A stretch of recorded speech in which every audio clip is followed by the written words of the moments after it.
Okay, I will start as the start player just because I've read the rules. But I'll explain stuff right now because we actually have to make a choice of a combo of these things over on the. It's my right, Ian Copo's left, depending on how you're looking at the table. We basically gotta choose a combo of this. This is a deck building game. So this card here is like you're adding this to your deck. It's going to be a thing that happens inside your deck. This here is basically this like super red and yellow card is basically a bunch of stuff that you're going to get to start the game off with. So the main goal of this game is to get victory points. There's a bunch of different ways to get victory points. You can there's an action called like hiring workers, and basically you're hiring workers puts them into this castle in the middle. The more workers you get into this castle, if you get 3 of your color in one section, then it pushes one of them up to the second level, and if you get 3 of them in the second level, it pushes one of them to the third level. Any workers at the end of the game that are on the castle count as 1 point for the first level, 2 points for the second level, 3 points for the third level. And if you are the person with the most workers in the top of the castle, you also get an extra 5 victory points at the end of the game.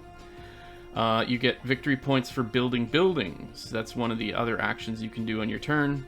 And basically you build buildings on these square parts on the outside of the board as you're walking around the board with your Viscount. When you build them, you get bonuses based on what you build. And you also get victory points at the end of the game based on how many buildings you built. Then there's also manuscripts. You can write manuscripts, which are these little book icons around the board. Basically, it costs you... I don't remember how to tell what a manuscript costs to make. There's like a little red number near the manuscript. Is that it? I don't see red. Above it? No. Those are... I'll explain those in a minute. Those are gonna dictate where we start. Okay. I'm just gonna quickly close and jump back in. Feel free to keep talking, but this is just something weird is happening with the board, and it's all glitchy. Okay. So there's I'll need to figure out how to buy manuscripts, but or at least what they cost. Buying manuscripts requires a currency called virtue, which you get based like paying for all of this stuff comes on the cards that you've played onto your player board. So unlike most card or deck building games, you don't play your whole hand every turn and then just do the things. Guys come out onto to the left square of your player board, and then at each turn they shift one to the right and you bring out a new card, and then you keep shifting them to the right and then they fall off the other side of the player board. And some of them have like an ability that happens when you bring them onto your player board, some of them have an ability that happens when they fall off your player board, and some of them have an ability that is ongoing while they're on your player board. And they have, as they're on your player board, they always have symbols showing on them, and those are always like part of your currency value for that turn for use in buying, like doing the trade action or build action or writing a manuscript action. So back to manuscripts. You get points at the end of the game for different colored ribbons on the manuscript, like sets of different colored ribbons.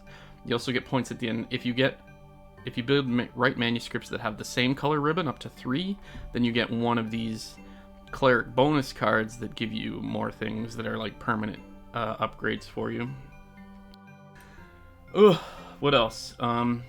There's a currency called silver in the game, which is basically kind of like a wild card currency used everywhere. And you also have a Viscount like marker that moves around the board, and where he is dictates what you can buy. Like if your Viscount was on one of these squares and you wanted to do the trade action here in the bottom left thing, the trade action you could do is spend 4 merchant bag things to flip a debt or a deed over. Debts and deeds are cards that you get. Debts need to be paid. I've never seen one yet, but I assume it's just like you need to pay this much silver, and then you flip the debt over, and debts that you acquire, if you haven't paid them by the end of the game, they're negative victory points at the end. Deeds that you acquire are always victory points at the end, but also if you manage to do something to flip them over from acquired to approved, then they're worth more victory points at the end of the game. So yeah, your Viscount moves based on the card that you play. There's a silver value in the top left. And whatever that number is, that's how much your Viscount can move. So there's an outer track and an inner track along the boards. It's these like roads, this sort of like organic road system. Your guy can only trade and build if they're on the outer track, and you can only hire workers or write manuscripts if you're on the inner track. Certain things you do, there's this big purple section of your player board. Certain things you do will cause you to get corruption or get virtue. If you get corruption, the black thing moves to the right a certain amount of spaces. If you get virtue, the white one moves left a couple of spaces, or however many spaces. Where they meet, something happens on your turn to that triggers, and then they reset. So depending on where they meet, you can, if you're more virtuous, you get deeds, which is on the left side of the board, and if you're more corrupt, you get debts, which is on the right side of the board. So that's a thing. What else? And also as part of your turn, depending on what square you're on, like what section of the board you're on, you can hire these townsfolk to add to your deck as well. Like you can only hire the top one of each deck, and you can only hire the one that you're beside, that your Viscount is currently beside. So there's that. I think So that's is it every wedge has 2 spaces on the outer track and 1 space on the inner track? Yes, that's what it looks like to me. Okay. Wait a minute. I'm confused. What are the outer and inner track? I assumed the outer track was the like dotted line with icons around the outside of the board. No, that's where you can build stuff, but like your Viscount will actually sit in these little towns like spots. Oh. Yeah. So the red numbers on those spots, like based on the cards we choose at the start here, that's where our Viscount's going to start the game. That's the only purpose of those red numbers, basically. So it starts with Copo to choose a combo of cards from this side here. You get one of the red cards and one of the brown cards, but they're paired. They're like paired. You can't pick and choose. You just pick which pair you want. Okay, and what do all these things at the bottom of the cards for the brown ones mean again? Okay, so I have no idea what Marrow Vetches does. It's an ongoing thing. Whenever you build, you can either rearrange the cards that you have on your player board, or discard a card from your hand. That's what that means. For Guntram, when he leaves your player, so the symbol in the top right of the brown part, the symbol in the top right of the bottom brown part of the card indicates when that ability triggers. So the recycle symbol indicates that's an ongoing ability while he's on your player board. The X symbol means that triggers when the guy like rotates off your player board into the discard pile. And the lightning bolt symbol happens when the card is placed onto your player board. There's one here with an X. The X is when it rolls off. Yeah, okay. Yeah, so there's only 3. Lightning bolt is when it comes on, X is when it goes off, and then the recycle is ongoing while it's on your player board. So the silver value in the top left, like that's how much it would cost to buy this person if they were on the board. It's also how much movement you get when you play that card on your turn, how much movement your Viscount goes. The symbols under the silver are the currency he provides you while he's on your player board. Yeah, and then the bottom part is the ability. Active ability, yeah. So then on the red and yellow ones, Son of a bitch. I don't know what that one means. There's a bunch of stuff with the castle. Oh, if you get bumped on... Oh, that's just... that's helpful. These are all the same. Are they... Oh, that's they're why. not. No, these make more sense. So when you acquire these cards, and again, it's paired with whichever hero you want to take, the top number is where your Viscount will start on the board. The thing below that is like resources that you will just immediately acquire. Then silver you will immediately acquire, and then debts and deeds you might acquire. And then it looks like some of them have movement of virtue or corruption, and I'll have to look up what that symbol means. Plus card. Oh, you can hire any one visible townfolk card from the main board for free. And then I think the manuscript one is you just get a manuscript from the board.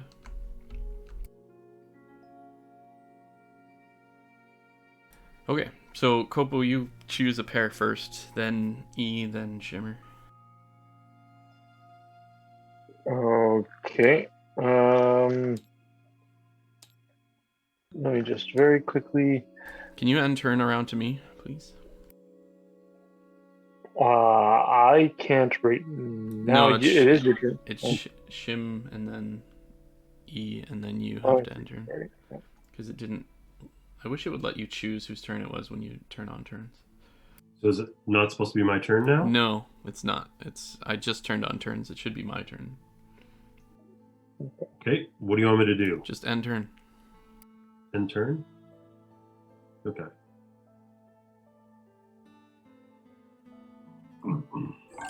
Thank you. Okay. If you have any more questions, let me know.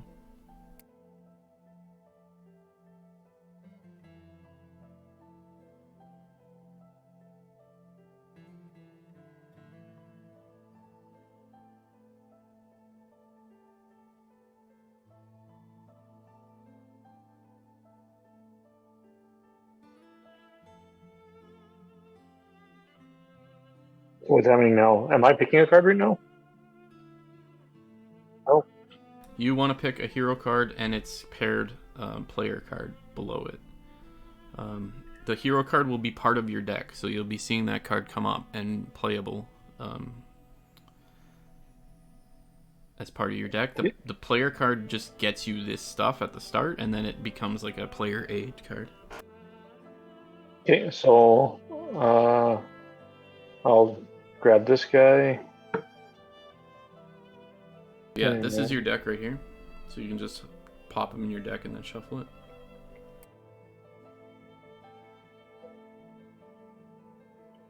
Right here. Yeah, this is your deck. So no, but put your the hero card in there as well. Oh, I see. And not this card though. This card we need to see so we can give you all the stuff that you're supposed to have. Okay, it's all shuffled up. So let me just see what you got here. First of all, your Viscount piece, this guy here, goes on spot 4 on the board, which is right here. So that's where your guy starts. Then you get 2 stone, 2 gold, 2 ink.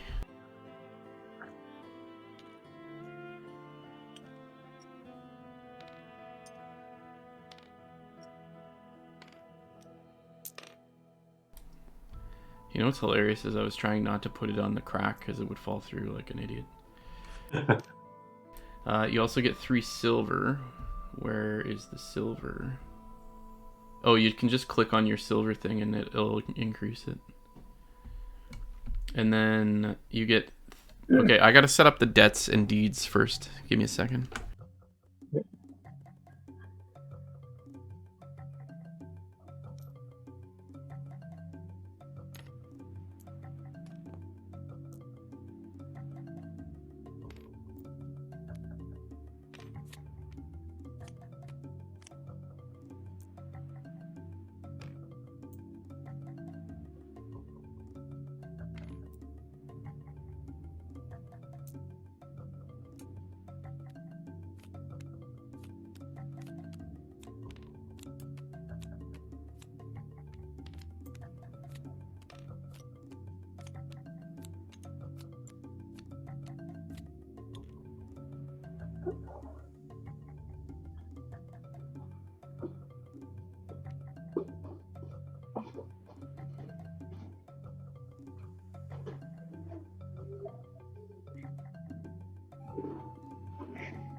Can I pick my cards, or do you need me to wait?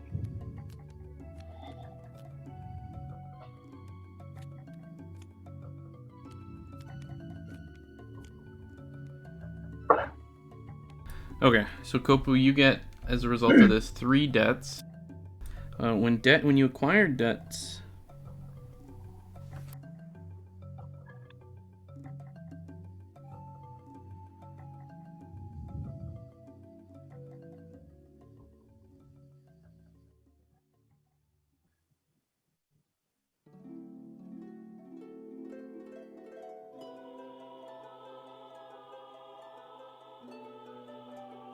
I don't know where they go.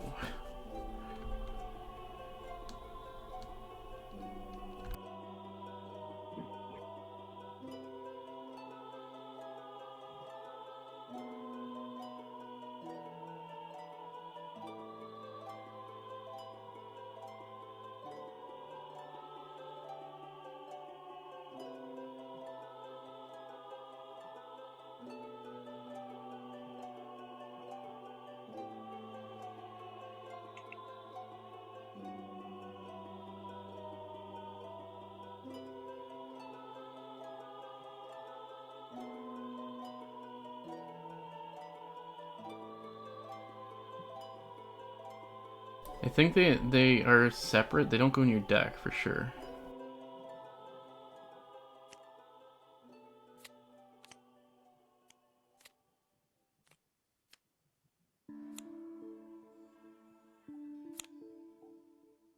Okay, so I've given you everything. I still don't know how to pay off debts, so give me a second. But yeah, E, you can go next. Okay, I'm gonna grab Guntram, Aw. because he looks sweet. Oops. Okay. So Guntram lets me either acquire an unpaid debt and flip a deed, or acquire a deed and flip a debt. Oh, that's how you pay them. You need to be able to flip them. Okay, I thought this was a payment thing at the bottom, but this is actually... The deed is showing how many points you get. The debt is showing how many points you lose at the end of the game if it's still this face up or whatever. Sorry. Okay, so I will pop him into my deck. How do I shuffle it? R? Right. It's been a while. And then I get all this great stuff. Like, look at how much good stuff I get. So I get 2 inks and a stone and like 8 silver. Is that what that is? Yeah.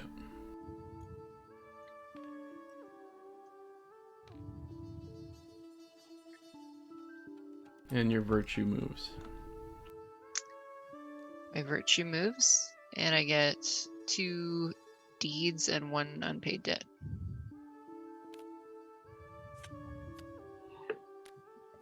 Cool.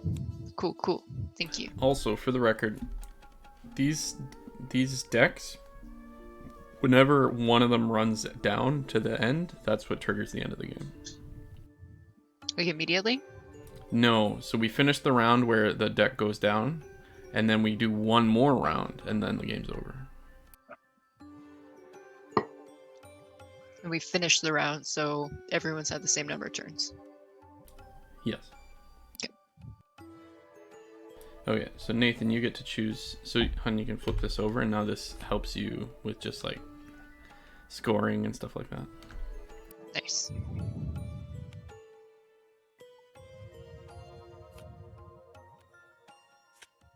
This is neat so far. We haven't even started.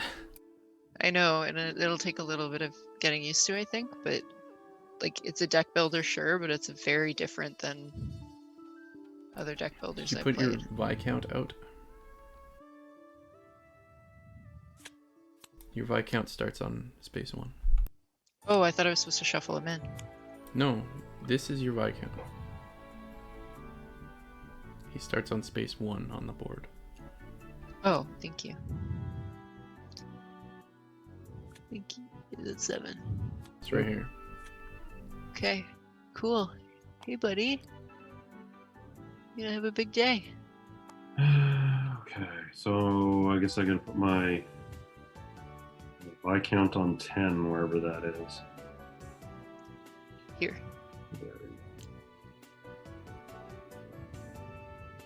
Which one did you take? Ada.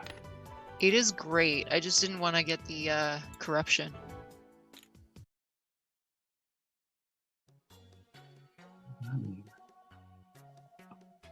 Who moved this other one?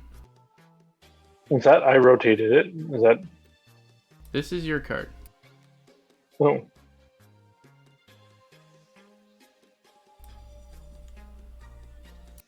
This one's yours. This is the stuff you got. I just flipped it over because you don't use the other side anymore.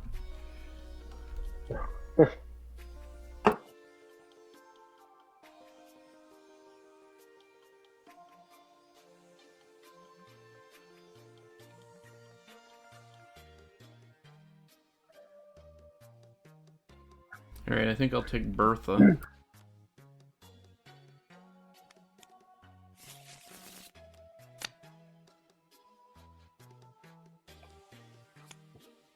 She gets me 2 ink. 2 coins.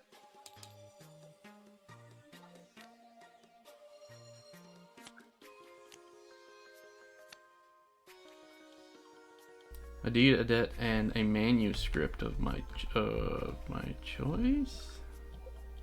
From those visible on the main board.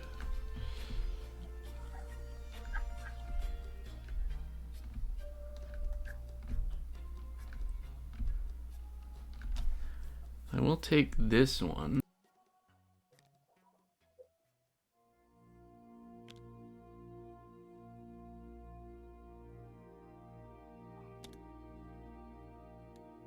Which I believe gets me a townsfolk now for free. But he goes in my discard. What? I got this manuscript, which gets me a townsfolk. Why does he go in your discard? Whenever you acquire new townsfolk, they go in your discard.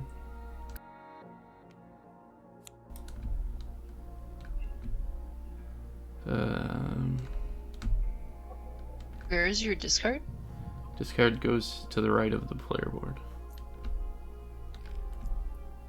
Stonecutter.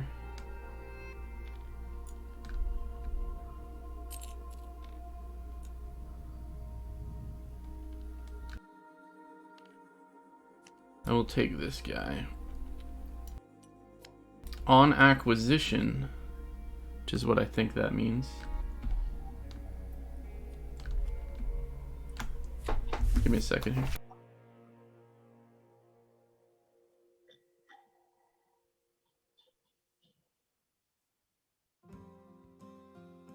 They said that was like what he shows.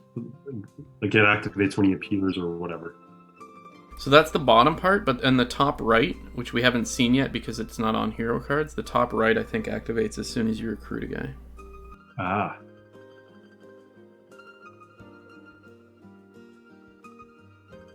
Yeah, you must also immediately resolve the effects printed on the top right of the card. So this guy moves my virtue up 1. Okay. So everyone should draw 3 cards now before we start.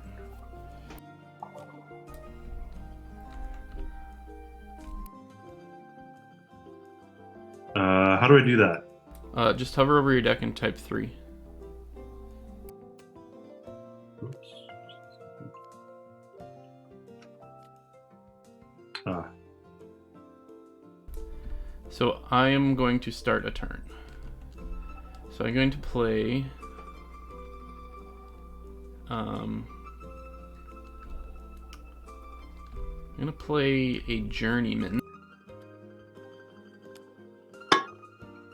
So this guy lets me move 2 because that's the number in the silver.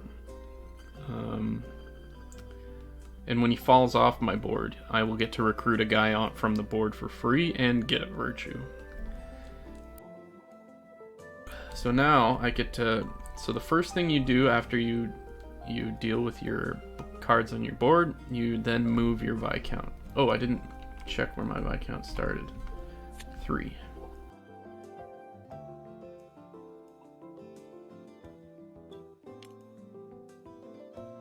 So I have 2 movement. I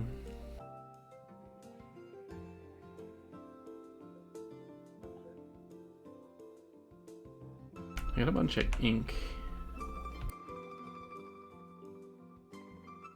Oh, that's the cost of the manuscript. It's right on the manuscript itself, I see. That's the left thing. So my guys give me... The guy I played gives me merchant stuff, but then the other empty spaces on the board give us passive abilities until they're covered up. So I have a bunch of merchant. But I'm forced to move first. What do you mean you have a bunch of merchant? So the blue bag symbol. I have Okay. 4 merchant available for spending this turn. Plus 1, like a virtue, I guess this is. 1 builder hammer and 1 whatever this gold thing is.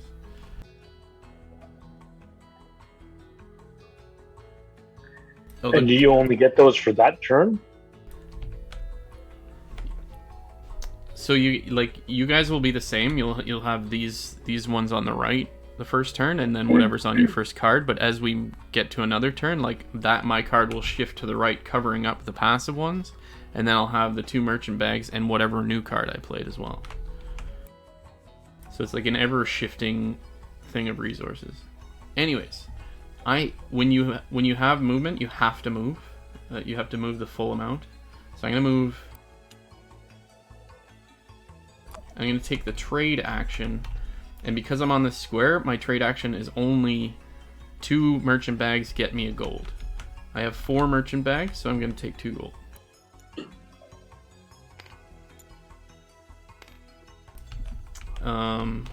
So that's my movement. Oh, hold on, what's the step before buying stuff?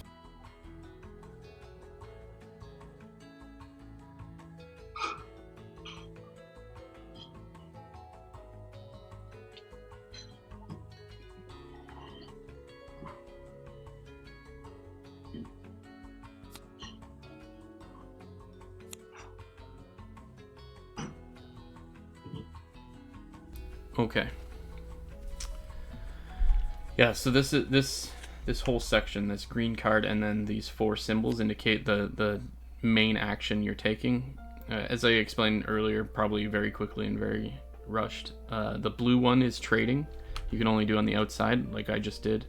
The gray one is building, which again you can only do on the outside, and you can only build on the squares near your Viscount. Then the yellow one is hiring workers that go into the castle. You can only do that on the inside track, and writing manuscripts can also only be done on the inside track using the black symbols. Now that I'm done, I may pay silver to recruit this card if I want it. And I think I will. So I'll pay 1 silver. To recruit that person, and I immediately have to discard something as part of acquiring her. So bye-bye Abbott. So that's recruiting. Then you check to see if your virtue and corruption has collided with each other. Mine haven't, so I don't think this phase does anything. And then finally I draw back up to my hand limit, which is 3, so 2 more cards. The end. Now it is Nathan's turn. So your hand limit, so where did the other card go? So you played the 1 card. I played 1 card. As part of acquiring a card, I was forced to discard a card, and I was forced to discard another card for some reason. I can't remember why.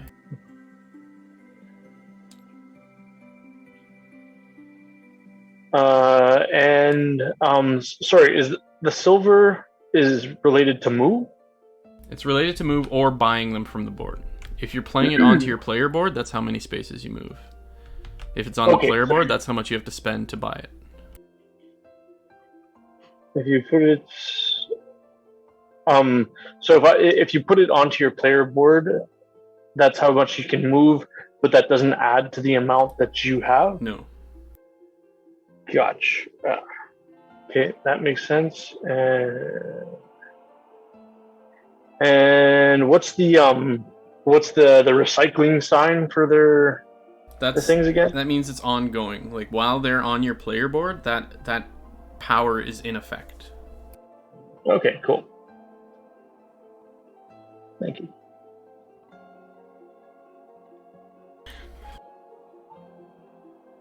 Okay.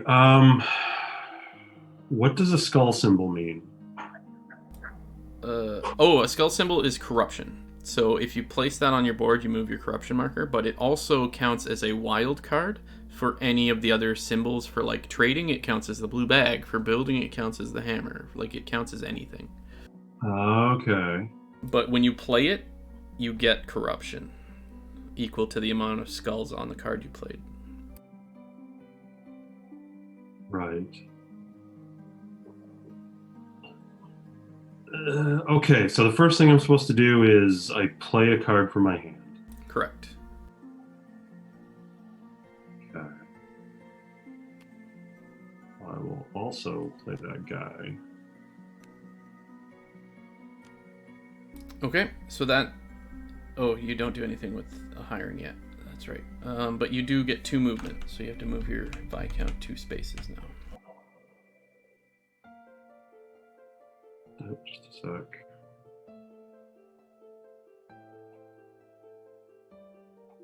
Okay, so like 1, 2. No, it's always clockwise. Sorry. Always clockwise. Or north-south? Yeah, but like even north-south is you can't go south from where he is right now. Like the arrows indicate where you can go from. Oh, I see. Sorry. Yeah. Okay. Oh, okay. So you can go 1, 2, or you can go 1, 2. Is there any significance if I go into some space where there's another Viscount? Yes, something does happen. You'll need to give me a second. Collision. Right? Isn't it a collision? It is a collision. Haha. It's not a big deal. If a Viscount ever finishes their movement on the same space as an opposing Viscount, that opposing player may immediately rearrange the townsfolk cards on their own player board. Oh. Which is actually kind of cool for a bunch of different reasons. Like if you want your card to rotate off the next turn, you put it in the last spot, or if you want to keep an ongoing power available, you rotate it back to the first spot. It's kind of a neat mechanic. Okay, well, that wouldn't do anything in this case, so I'll go 1, 2. Why not? Okay, so on the middle track, you can either hire dudes that go into the castle, or write a manuscript. The only manuscript you could write would be the one that's on the square that you're on, so this one. Okay. Or You have to spend ink to do that? so you count up all the crosses that you have on the cards that you have. So he has 1 right now, just on passively on the player board. You can also spend ink towards that value as well. And you can also spend silver, I believe.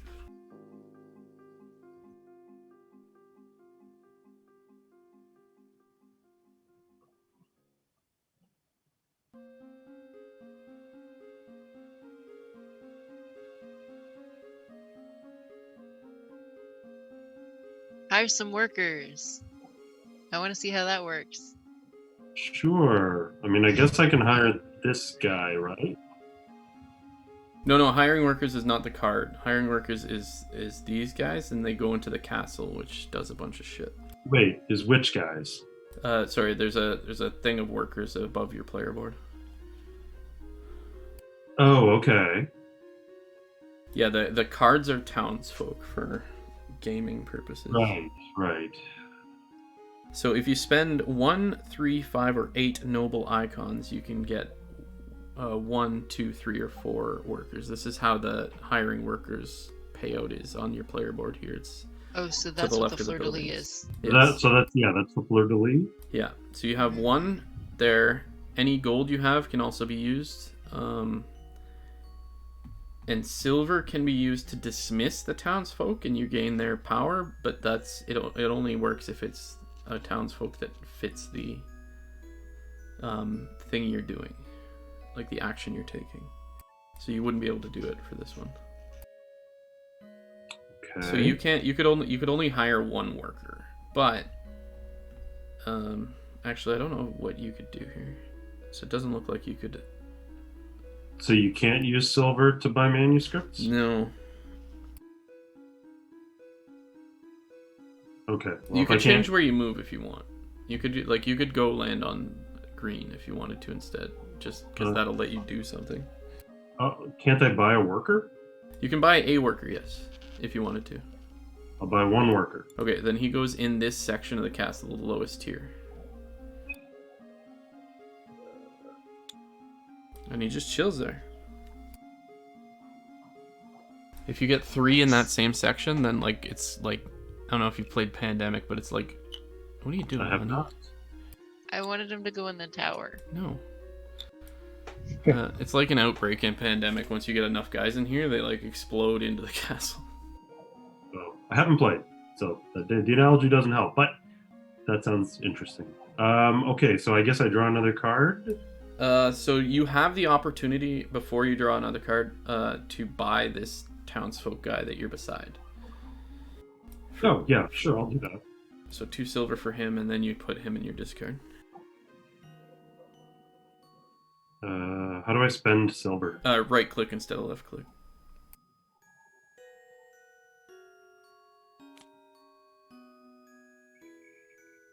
It goes over like here? Yeah. Okay. And then you draw up, to your hand limit, which is 3 right now, but we can all... There's various ways to increase our hand limit. Okay, then that's the end of your turn. Yeah, perfect. I'm gonna go for a quick washroom break. If you have any questions, just hold on, honey. I suspect I have questions. I'm going to play Guntram. When he comes out, I get 2 movement, I get a cross thing, and I get 1 blue bag. So I will move. Doop. Doop. That lets me trade 2 blue bags for an ink. I have 3 blue bags. So I guess I will trade 2 of them for an ink because I don't know what I'm doing. I really like how shiny the ink is.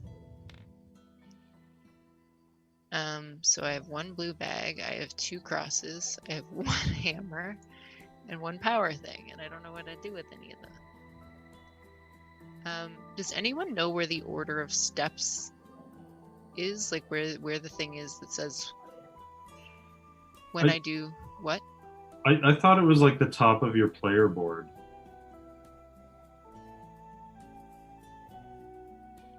Basically. So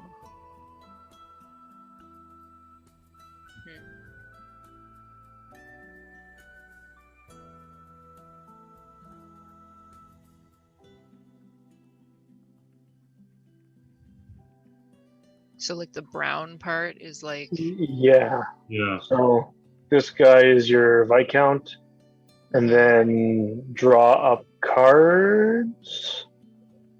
Maybe. oh no. Oh. I don't know. That doesn't make sense.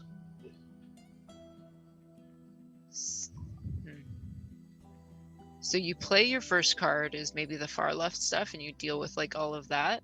Yeah, that's what I'm thinking. And then you move your Viscount. And then something happens with a card and a play button.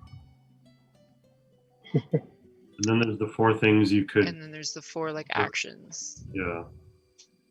And I guess I'll I chose the, probably execute the card abilities. I don't know. What's up? oh, maybe. So I'm trying to figure out, so you've been referencing like some kind of order of play, and we're trying to figure out, I think it's this brown Yeah, row here. exactly. So first So- section is deal with your player board, which means any that fall off, and then you add a new one to the board. If you bring out corruption, then you move your corruption marker. This is move your Viscount. These 5 are figure out what action you want to do. This one is maybe recruit the card of the space you're on. This is resolve if these 2 have touched. And this one is draw back up. Okay, so I only have 1 build symbol, so build is not great. I have 1 power symbol and I have 1 holy thing. What is the holy thing going on? So stone helps you with building, but you need minimum 3 to build a building. Sorry? What was the question? You're manuscripting? I'm not sure what I'm doing. What is the Who just got rid of cross? Who just got I rid? did. So what I took a build action, not knowing that I could only do 1 of these 4 actions, or not a build action, a merchant action. Yeah, you can only But I do don't one have action. to do that, right? No. Okay, so I only have 1 stone, so probably building is not on the table for me. I only have 1 power, so I don't remember what power lets me do hire workers. You can only do hire workers and write manuscripts in the inside. Okay, so I was fine then. Trade is probably the only thing I can do. Trade and build are outside, manuscript and workers are inside. Okay, perfect. That makes a lot more sense. Okay, so I will trade and I'll get 1 ink. And then I get to maybe hire a worker. So I would spend $3 on the stonecutter, which I will do. Wait, except he's not a worker, right? He's a Or town. towns guy, Townsfolk. yeah. He goes in my discard. And I have to spend $3. Okay, and then we don't have any collisions, and then I draw 1 new card. Yes. Cool, thank you. Sorry.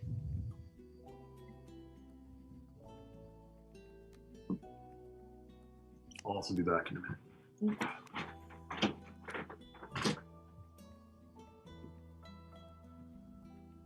Okay.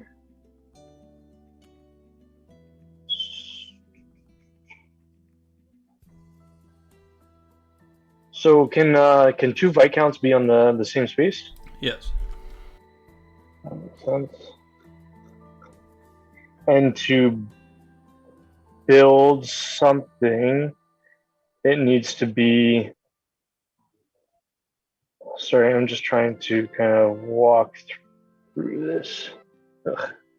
To build something, you need to be in an outer ring space, and then you need hammers and stone. Hammers and stone. Okay, and how do you? So this says how many hammers you need, Yeah. So 5 for these ones, 7 for these ones, 3 for these ones. and then you need 1 stone if it was to go on this one. No, you get what's under that. Like you place your building there and you get that thing. So that's an inkwell, I think. So you'd get an inkwell for building there. Do you get that inkwell like recurring?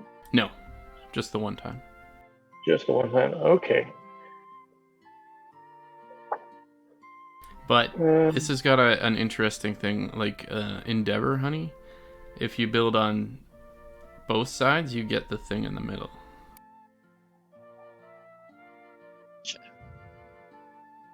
And I think only me and you have played Endeavor. Maybe Nathan played it with us once.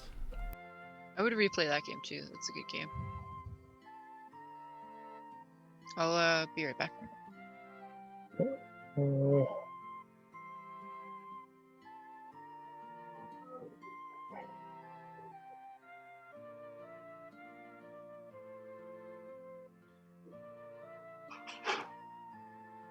All right. Well, I'm just gonna go for it. I'll go with the Financer, she comes in and I discard a card. Discard a card and get 2 silver. Yep. So 1, 2. And it says, sorry, I was looking at this a second ago. Discard 1 card from either your hand or draw pile. If you have no draw pile, you may shuffle cards. This is always optional, so I don't have to discard a card. It's just an optional thing. Sorry, what were you reading?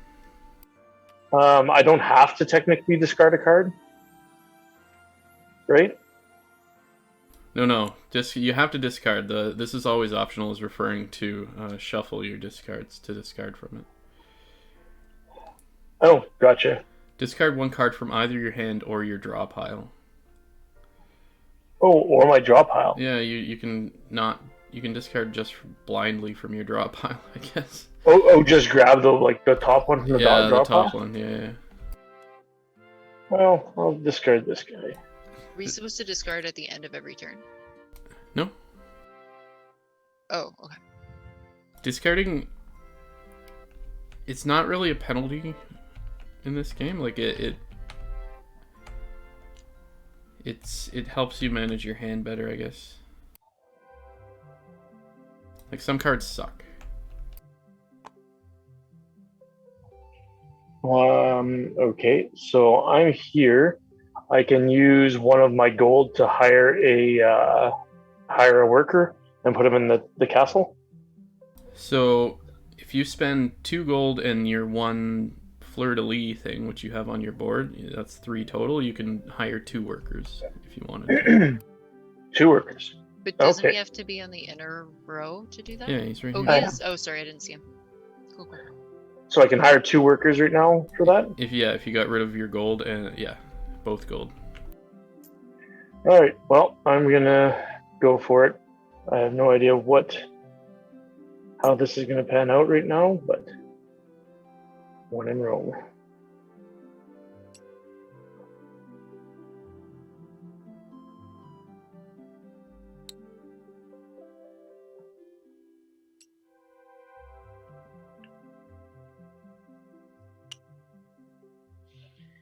And that's all. I can only do 1 action when that happens. That's right. Okay. Well, there's 2 other things you could do. You can buy this guy for 2 silver if you wanted him. Mm-hmm. And then you draw your hand back up. No. I'm going to choose not to buy him. All right. Okay, my turn. He moves over, and I bring out...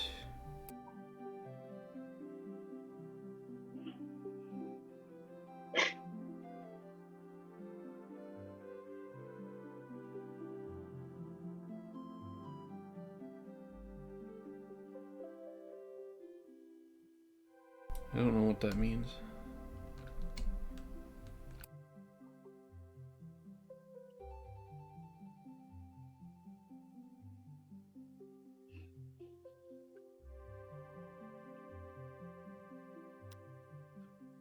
Bring out the lender. So it means I move 1 space.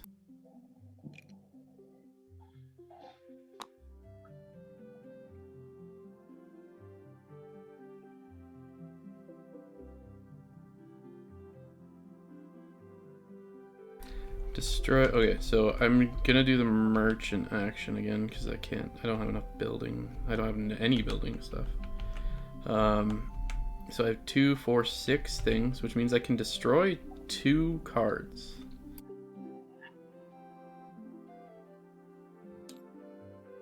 What does that mean? Like remove them from my deck entirely. Hmm. I'm You not gain gonna... silver equal to their value.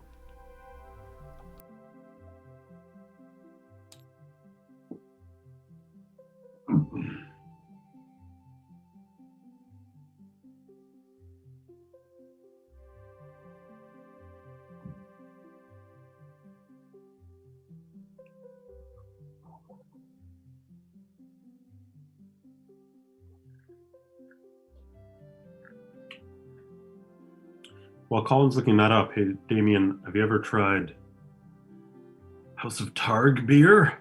What? No, when did that happen? A couple of years ago. I think. Seriously? Yeah, so it's like made for them by Big Rig.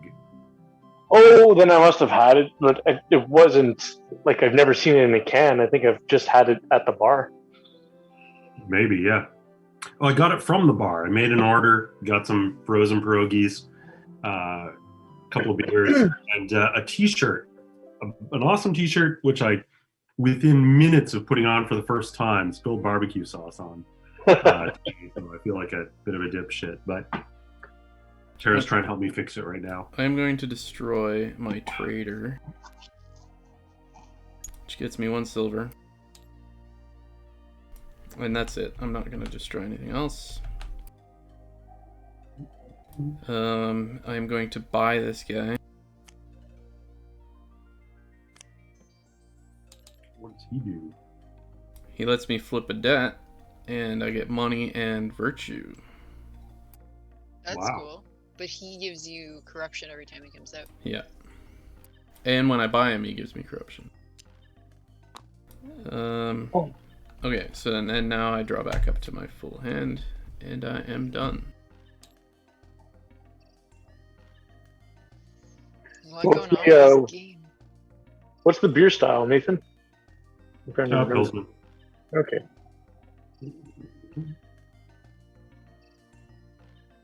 Yeah. Premium Pilsner crafted for by Big Rig Brewery for Wizards. Well, I did. Big Rig has better sales on beer, like for as far as cost goes, than anywhere else in Ottawa. So once in a while, they always get rid of like all their overstock beer, and they had a case for $44 for 24 tall boys, and it was like the gingerbread stout, their leftover Halloween pumpkin porter, and their tartan, which is a Scotch ale. But now I have a shit ton of stouts, and I ordered from Beyond the Pale at the same time, so I've got like a healthy amount of beer. Lasts me a while. Nice.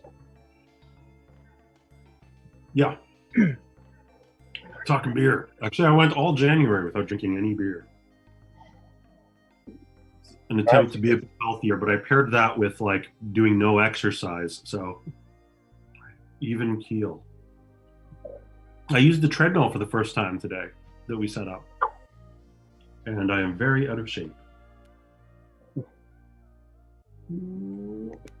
I find cardio like that takes you like a couple of days to get back into, and then it's like fine again. It's just like a transition period. The first few days are like pretty rough. I can believe it. Okay, I want to play this one because, I don't know, let's see what happens. I don't know if I really understand what happens with this. So you gain a corruption immediately. Yeah. And when she falls off the end of the board, you will gain a debt and a silver. Okay. I mean, both those, the corruption thing seems like it's bad, but... But it's also a wild card, so it counts for anything. Ah. Right. Okay, so I have to move my Viscount 1. Correct. So that means there's... Wait a minute. No. Only 2 places I could go. So I'll go up here.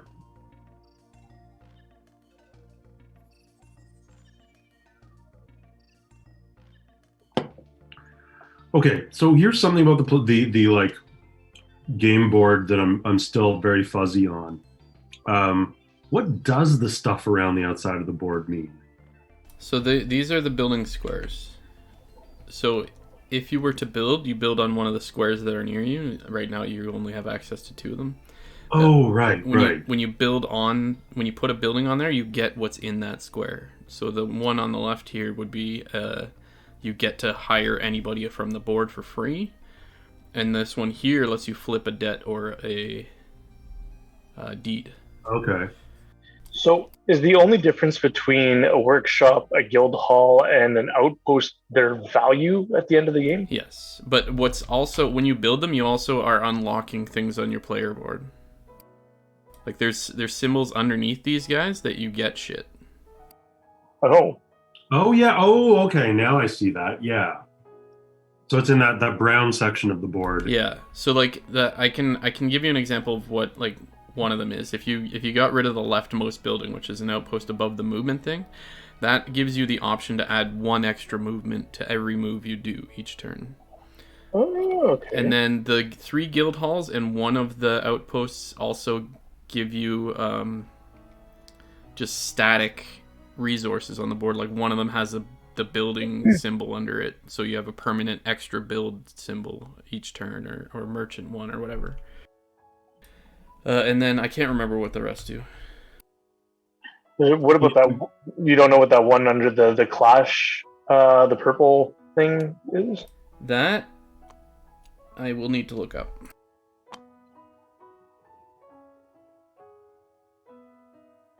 It looks like we're allowed to look under the buildings, right? I mean, if you You press are- Alt yes, on you the are allowed player to. board, Okay. You can see everything. Oh, that's true. That's a good point. Oh, okay. That one means that you get 1 virtue if you have no criminals on your player board during collisions. Okay. Criminals being ones that have skulls on them.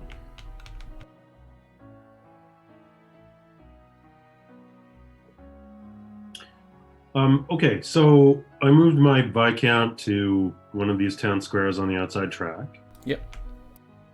Right. So what can I do there? You can Can either I trade also for use stone. Transaction. You can trade for stone, or you can build a building if you have enough resources. Wait a second. Oh, that's right. I'm red. Okay, so I can trade for stone, or I can build a building. But to build a building, I need stone. Probably. Minimum 3. You have minimum 3 between hammers, skulls, and stone. You have a skull. You have a stone. So the worker on here, the tinker, you can also dismiss him by spending silver if you wanted to, which would gain you his hammer as well, which would get you to 3, allowing you to build one of the workshops. Well, let's do that. Why not? So I'll spend 2 silver. What does dismissing him mean?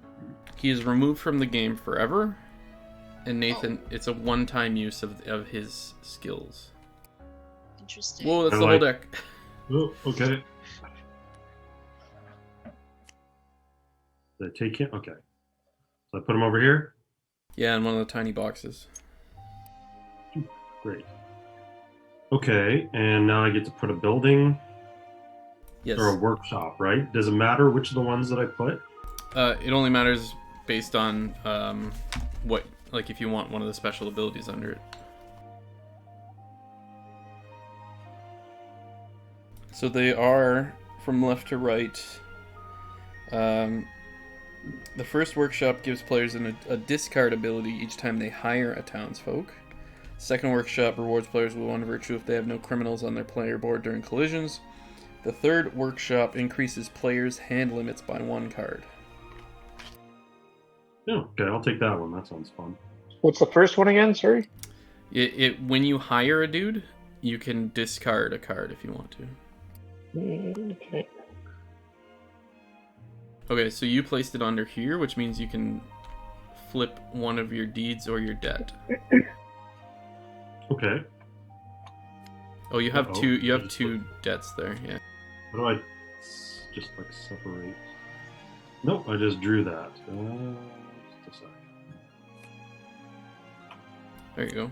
So as soon as you pay off the debt, you get 1 resource of your choosing. Oh, cool. Well, I guess I spent one of these stones just now, right? You did. Okay, where do I put it in? Like, where's it supposed to go? Where's the These thing? 3 over to the right, Gotcha. and then you get Okay, to now I get to take one of my choosing. yeah, from the same area. Sure.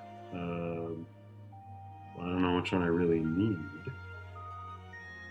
Yeah, I can't give you advice there either. Okay, I'll take a stone again because it seems like it's a good thing to have. Okay, so and then I draw a card, or do I now draw 2 cards to get up to 4? You draw 2 cards now, yes. So also, Nathan, it's worth noting, if anyone builds, including yourself, on this other square that's connected to your workshop, you get to do the thing that's in between the two. So whether or not it's you who builds there or somebody else does, you each, whoever, if it's 2 different people, you each get to do this this thing, which for in between these 2 buildings is destroy a card. Cool.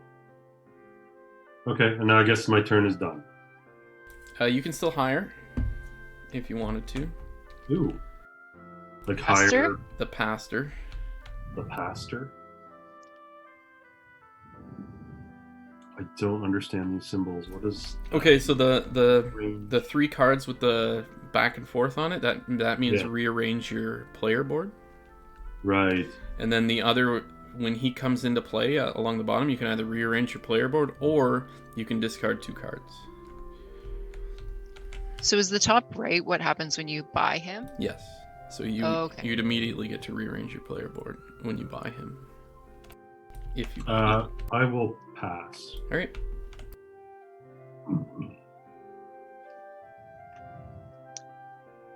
Okay. It just occurred to me that next time Nathan's in town, we should take him to Stormcrow. Have you been? Yeah. You've been with us. Yeah. Yes. For your birthday. I remember that now. I just as soon as I said it, I was like, wait, I remember. We've been before. Never mind. Hopefully it will still be there by the time I get to come back. We just ordered food from there today online. Oh, nice. So hopefully they're doing okay. But okay. Gosh.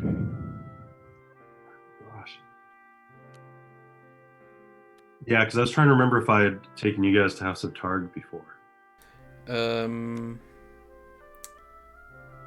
I don't think. I think we walked by it, or did we go in? I don't think we would have walked by it. 'Cause I don't think there would have been any other reason to go to that part of town. Okay. From there. I don't remember. I know we've talked about it multiple times. Basement bar with pinball machines? Yeah. We went to a video game bar, but I don't think it was House of Targ. Yeah. No, it was a different place. Level 1? The blurry Or pixel. was it level 1 or was it Blurry pixel. It was Blurry Pixel? Okay. Blurry Pixels. I don't know. It's not great, but No, level 1's really nice. Like, you've been to level 1, right? yeah. The Loft, yeah. The Loft is great for sure.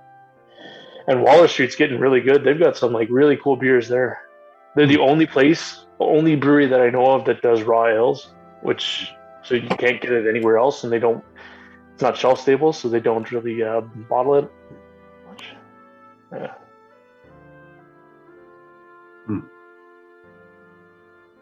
Okay. So I played my abbot because I want to buy manuscripts. Yeah, it. So I moved 4 because I added the 2 and the 2. No, I think that's right. You moved 2. It's only the card you play. Okay. So I will move to here then. Okay. Good.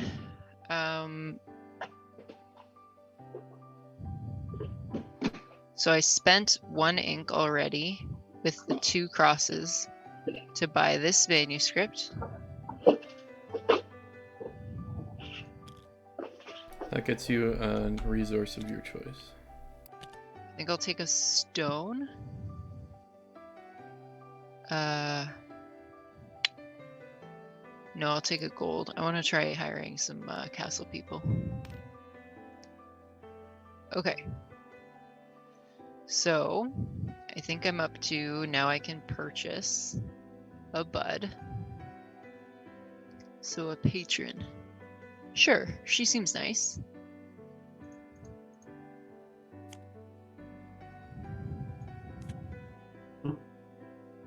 Cool. No collisions, and now I draw up. You And need I have the to- option. You need to discard. Oh, okay.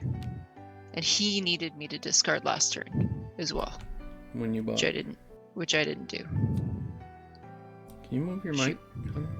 You're breathing directly into it.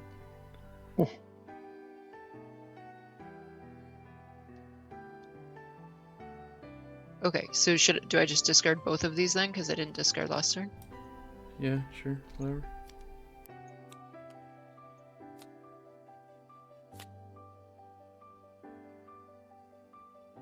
Wait, are you supposed to discard every turn? No, it's No, it's the just cards I she buy. I was hiring townspeople that had discard actions that I didn't see. Oh, So okay. yeah. Gotcha. Anyway. Okay, and I think that's my turn.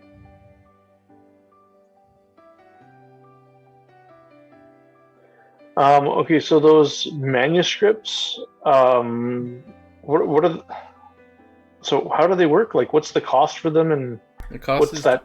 cost is directly on them, which is the cross. So that it's either Yes. cross symbols, ink wells, and or dismissing a dude on the space you're on.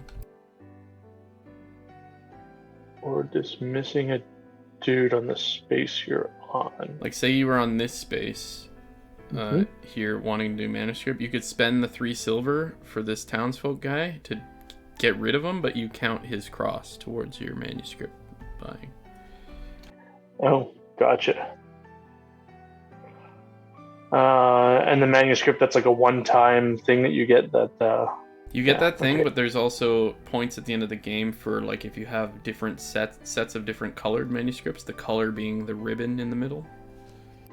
But also, if you gain at least 3 of the same color manuscript, you also get a bonus card, which are down here below the board, which give you permanent upgrades as well. Oh. Okay. All right. Okay, so I'm going to put Rudolph in here. So he gets 2 move, and he gets so that 1 fleur de lis would let me go and put down 1 worker if I wanted. That's correct. Okay, so my 2 moves, I'm going to go here. I'll put down a worker.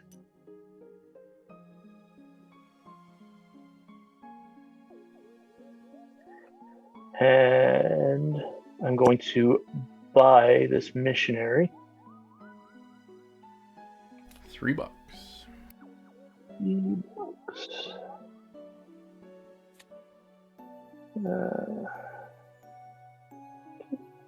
3, and that lets me is that destroy a card? That's discard. That's discard. Okay.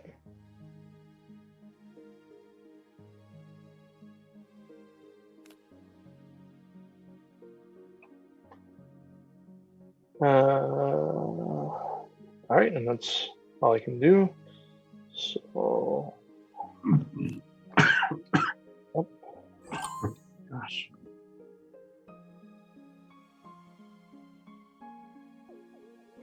Okay.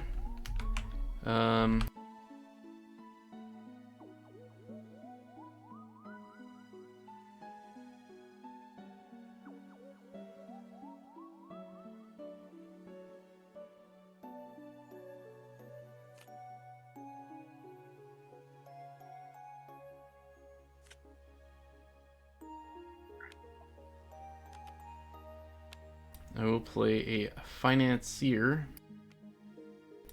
It's me discard a card to get 2 money.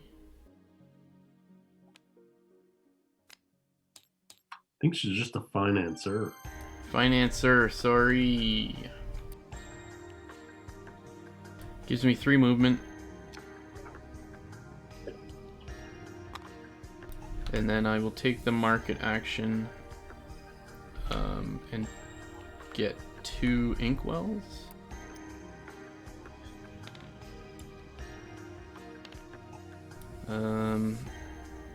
And then I will get this guy. Upon acquiring him, I have to shuffle this back into my draw pile.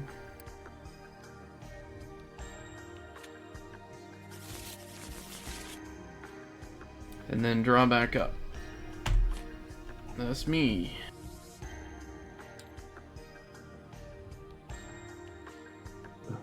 Okay.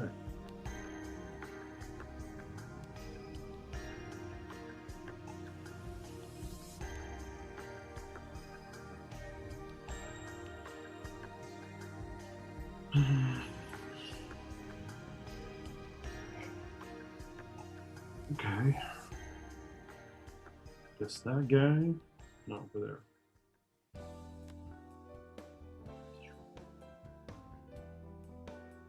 So, I don't understand the action on the bottom of this dude's card. So yeah, I actually destroyed that card because I didn't understand it either. So I'm like, I'm just not gonna deal with this. So hold on, I'll look him up.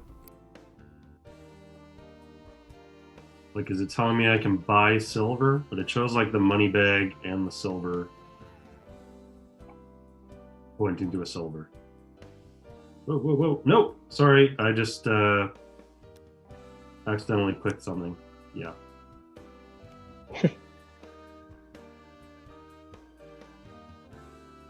No.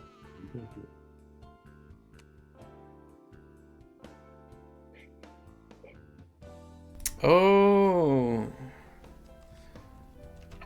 So that is that's an ongoing ability. Anytime you take the trade action, you get 1 silver. Oh, okay. So I'll move my guy 1 over. Now I wish I hadn't yeeted that dude. Yep. Okay, so if I take the trade action here, I'm getting gold, right? Yeah, for every 2 merchant icons, you get 1 gold. Okay, and so I've got 3 plus 1. So you could get 2 gold. I can get 2 gold. And a silver? And a silver because of the trader.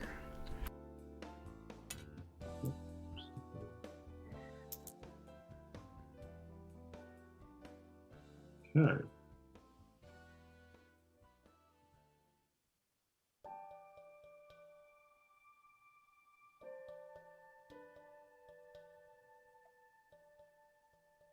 Question, what does the overseer's power mean?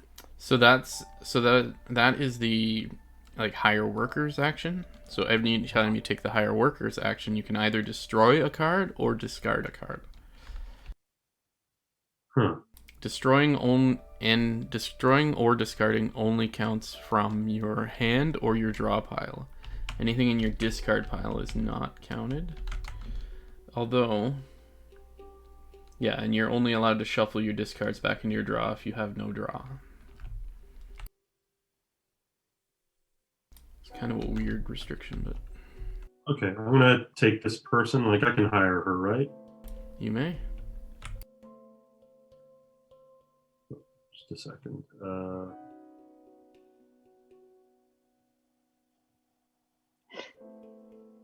Sure, I'm gonna take you.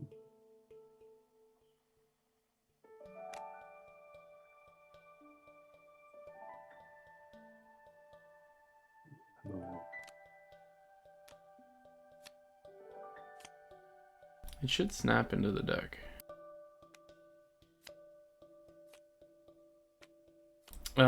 So when you bought her, you have the ability to rearrange these cards on your player board if you want. No, that's fine. And then I guess I draw 1 more card. Yep. Okay, and I guess that's it for me.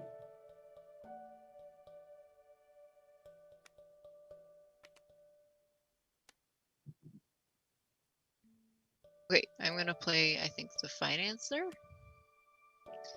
She says I discard a card. No. Yeah, when she comes out. Yep. But maybe I don't do that yet. No, you do it as soon as you play her. And I get $2.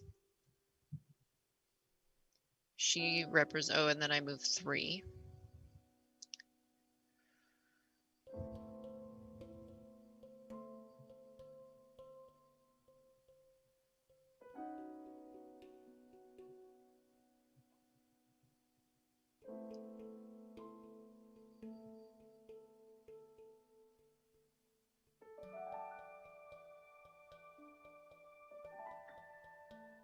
So I will go 1, 2, 3.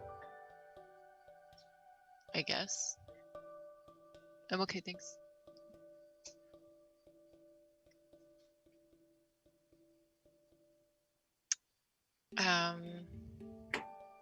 So I stopped on the same place as Damien, so he will resolve a conflict later on, right?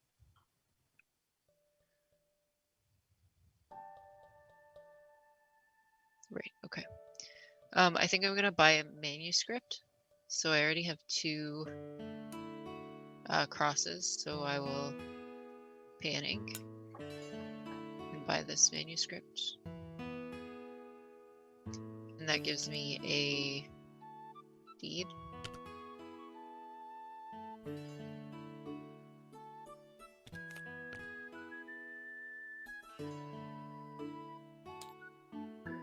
Sorry, what was that about the conflict? Because we stopped on the same spot, you have the option of rearranging the cards on your player board as you like. Yeah, you can move them however you like. Oh, including okay. to like the end Sweet. space if you want them to fall off or whatever. Okay, now I can purchase the debt collector. But I don't want to.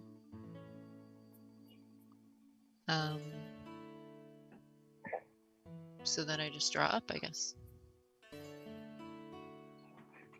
And then when my draw pile is empty, do I fix that now or fix that next turn?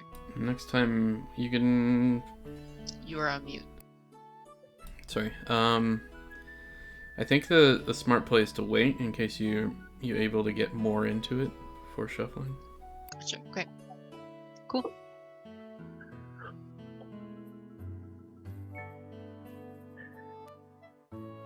Okay. Move this down. I am going to bring out the journeyman. And with my 2 moves, I'm going to move here and here. And I've got 3 money bags. So I'm going to use that to grab a stone. And can I build on this turn? No, it's either trade or build. Okay, well, I'm going to trade for a stone.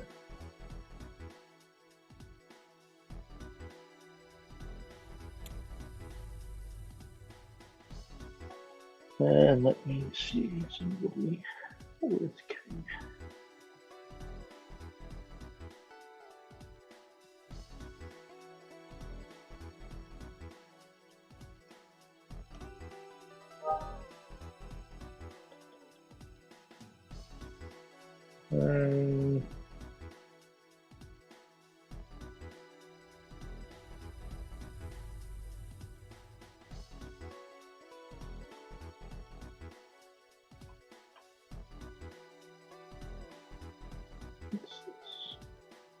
All right, here what?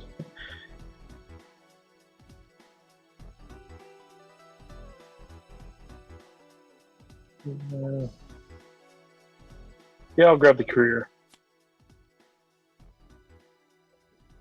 for 1.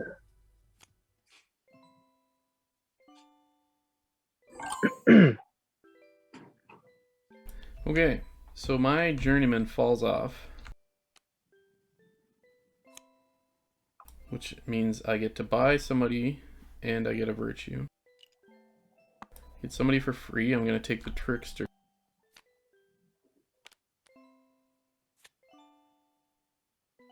He gives you badness. She gives me corruption upon acquiring her. And then And when you meet, when the corruption and the whatever, when they meet, is that when the guys move up a level in the castle? no. No. Okay. Guys move up a level in the castle if you have 3 guys in one section. Oh. There's like 4 things that happen when collisions happen. I'll let you guys know.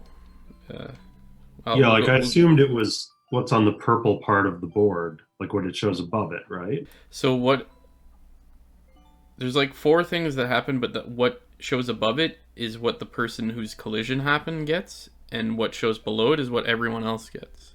It affects everybody. Okay. That's neat.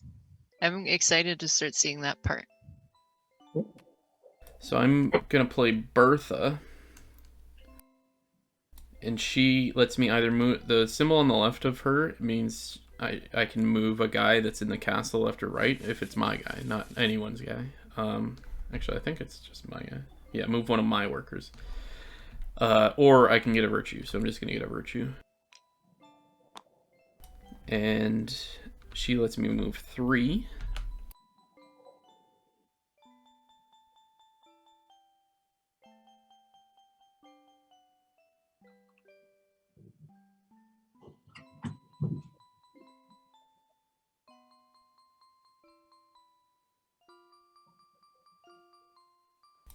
Shit, what do I want to do?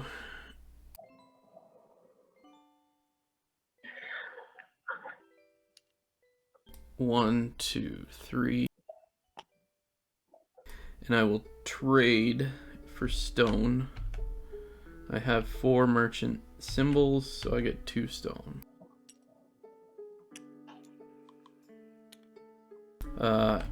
Do I want to hire the debt collector? I cannot because I have no silver. Alright, that's the end of my turn.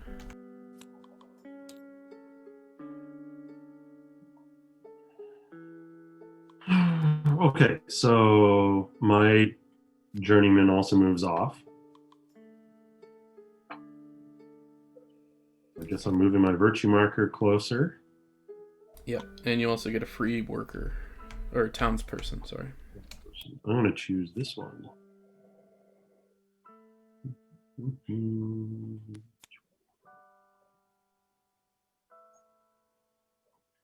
Upon acquiring that dude, you have to discard a card.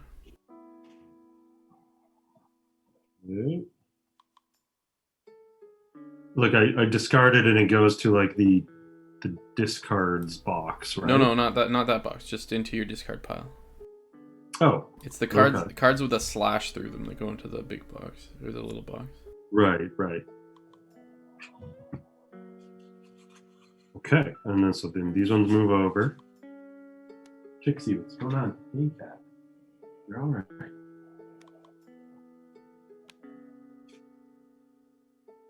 And then I'm going to play this guy. Laborer. I'm going to move to here. I can do that, right? Yeah.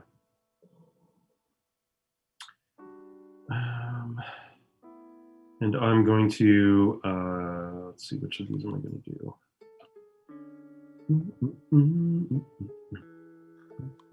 do? Okay, I'll build a workshop. I'll spend one of my stones. Go there. And I think I understand how this works. Okay, so I'm gonna build a workshop right there. So I get the thing that I built it on top of, right? Which was an inkwell, yep.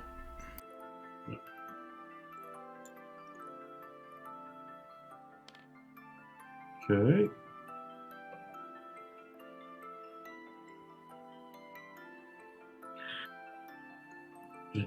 Did that. Oh, and then I can decide whether I want to buy what came up here. Tinker. Tinker. Sure.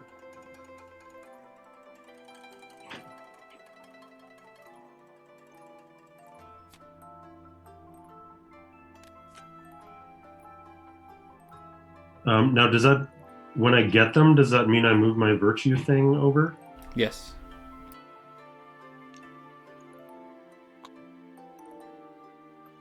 Okay.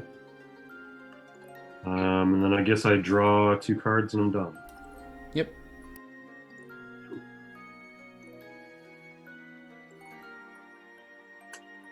Okay. Okay. Guntram falls off. That means I will take a red and flip my debt, Sure. I guess. Makes sense to me. These guys move over. I'm going to play Journeyman. So he lets me move 2. I will move 1, 2. I will do a simple trade action. I have 3 blue bags. That gives me 3 silver. Yep. I guess. Yes. Cool. I have the option to hire the pastor, and I will do that. I think he seems okay.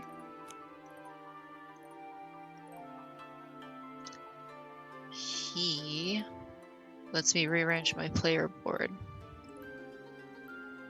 But I'm not allowed to like take people off.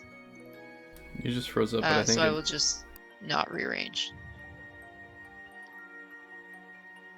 Yeah. I'm not allowed to like get rid of the abbot because I think he stinks. No. I just get to shuffle them around. They all have to still be on your board. You can just put them in a different order. Yeah. Okay. So I hired. There's no collision. Now I draw up. I can't draw up, so I deal with my draw pile.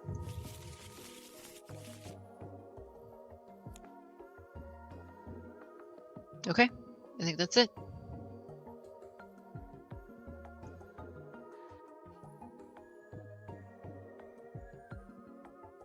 Okay. Oh. Be right back.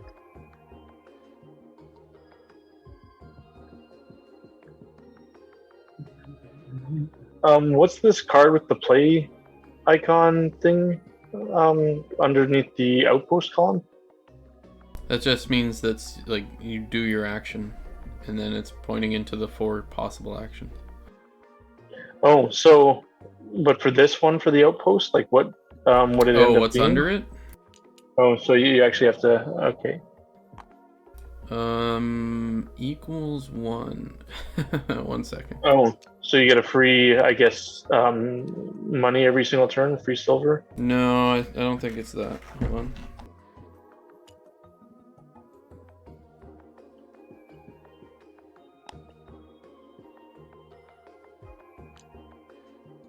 It is.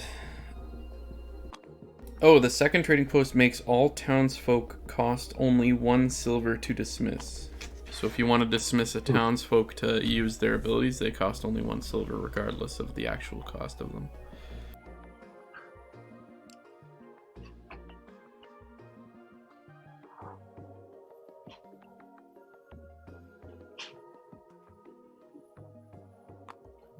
Okay.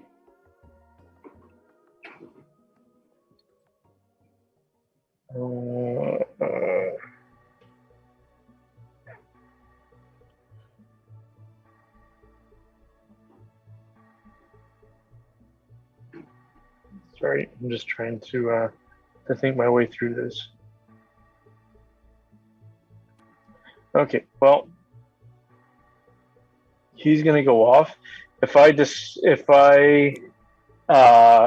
permanently remove 2 cards, I get their silver value. That's correct. Sorry, I was muted. Yes, that's correct. Okay.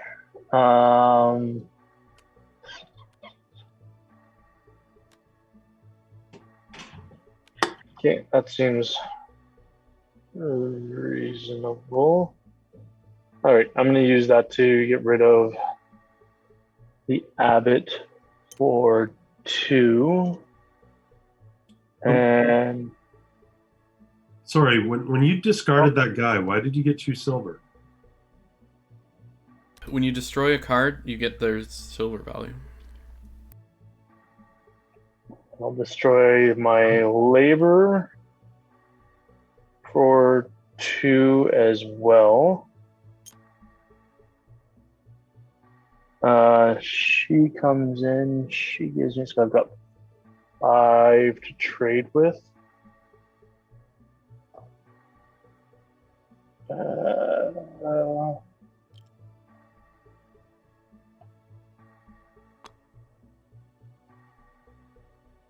So I'll grab 2 gold this turn.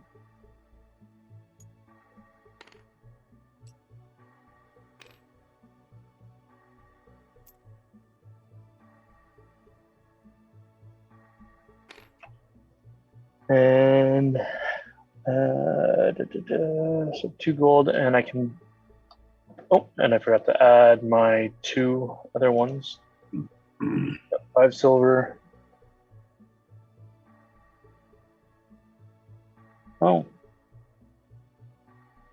Shit, somebody bought that Tinkerer, right? Yep. Ah, fuck.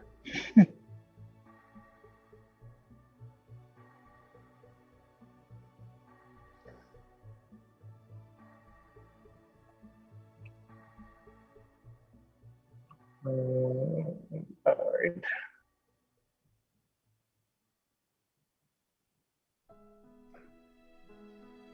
Okay, I'll buy this guy, the Swindler, for 3.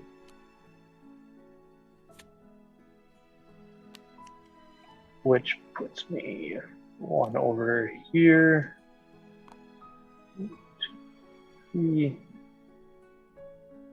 That's it, right? That's everything I can do. Draw back up to your hand limit. Muted. Draw back up to your hand limit. Okay. So my lender falls off, which lets me flip over either a debt or a deed. I will flip over my deed.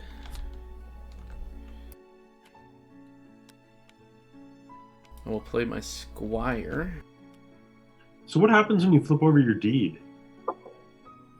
So on the normal side, the thing at the bottom is victory points at the end of the game. So it goes from 1 victory point to worth 3 victory points.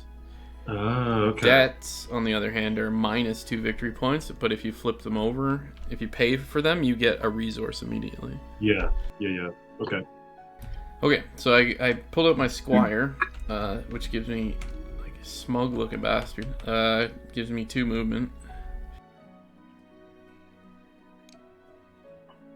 Gonna move to the inside track, and I'm gonna give. I was gonna give workers a shot, but instead maybe I'll just do. I'll do manuscript actually. I'll pay. I have no actual crosses, but I have inkwells coming out my ass.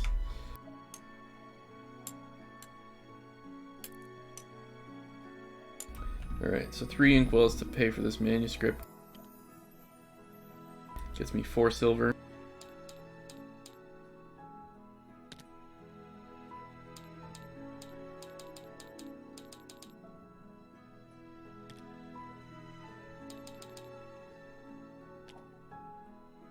Stupid.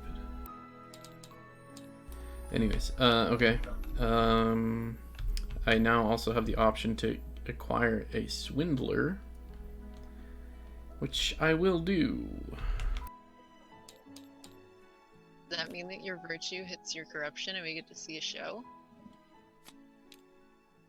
So my corruption does hit my virtue.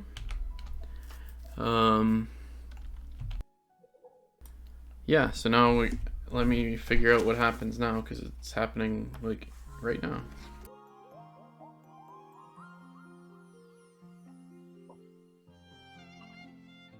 Resolving collision.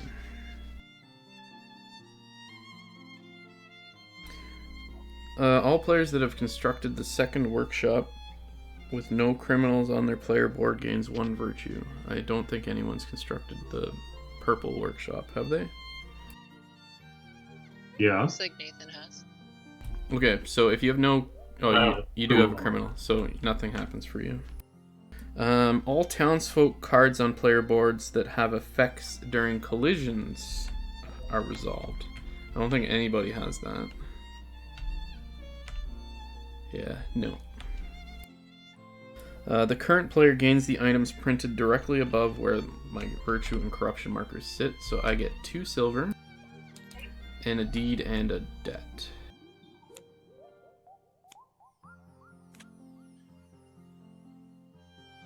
So what? Say that one thing, the last one again. So where my things ended up, I, as the person who did it, get the stuff directly above where they met on the player board. And now all opposing players gain the items printed directly below where I'm hit, which is you guys all get to rearrange your player boards if you want to. Ooh, exciting.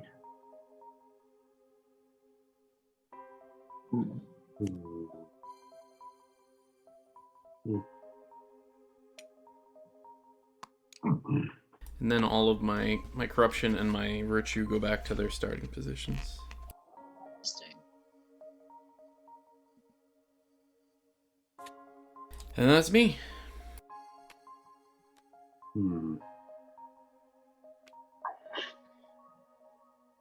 Okay, so this one moves off my board. That means I get 1 silver and A debt. I get a debt. Is that right? Yeah. I'll handle your debt. Thanks.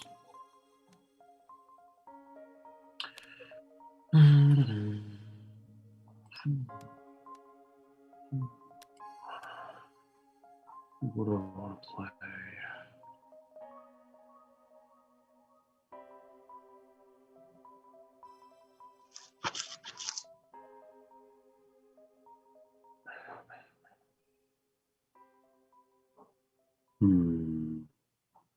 Just a second. 1. Yeah. Okay. Play her out. I'll move my person 1.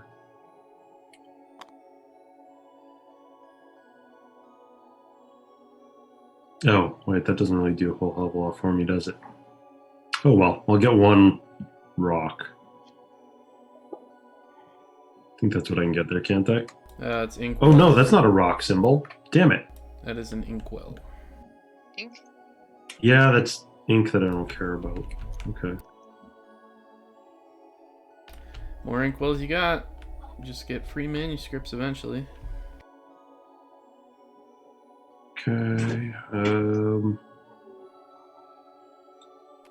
I guess that's about it. Oh, and I can choose to buy this person, right? Trader.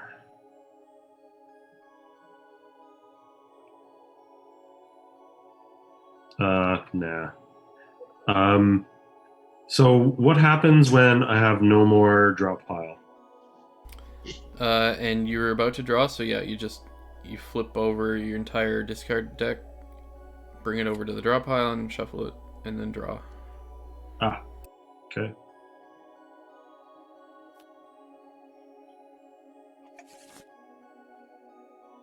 And I guess I need 1 more.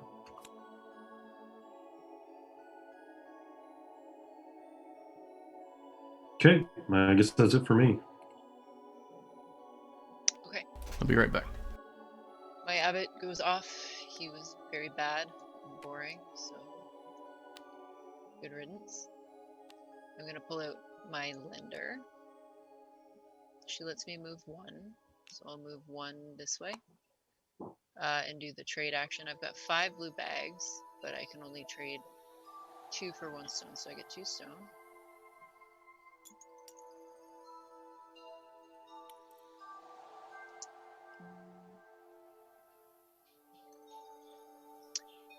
Then I can spend money to hire a guy, and I'll do that.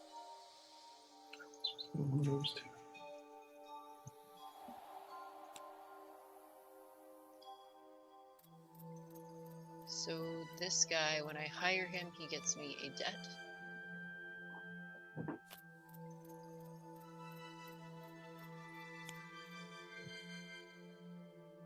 Matrix. Oh. Have you guys paid a debt before? Yeah. Do I get a resource when I pay a debt? Yes, you do. Okay, I just saw that on the card. I didn't take one, so I will take one now if that's okay. Sure. Thank you. Okay. Then I didn't have a collision, so I think I just draw up.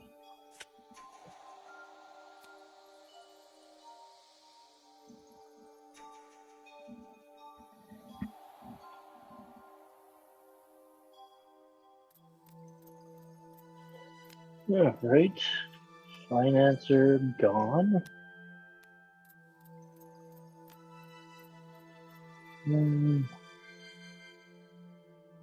It's not my turn yet? God.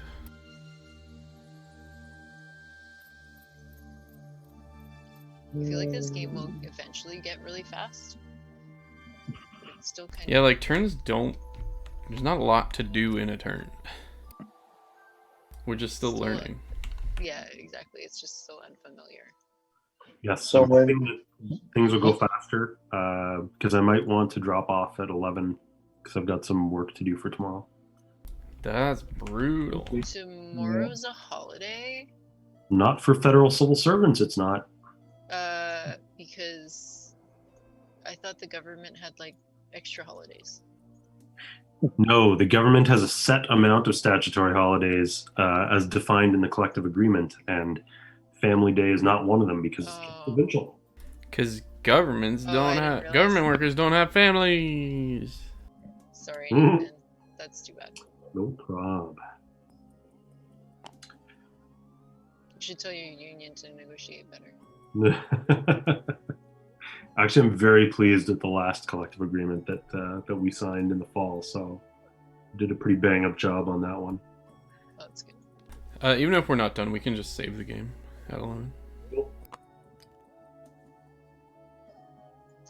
I feel like this first run through of this game is going to be very much like we're going to get a couple more turns in and be like, I've completely fucked this up. Like I picked the wrong cards and like I tried to be too diverse in the actions I took.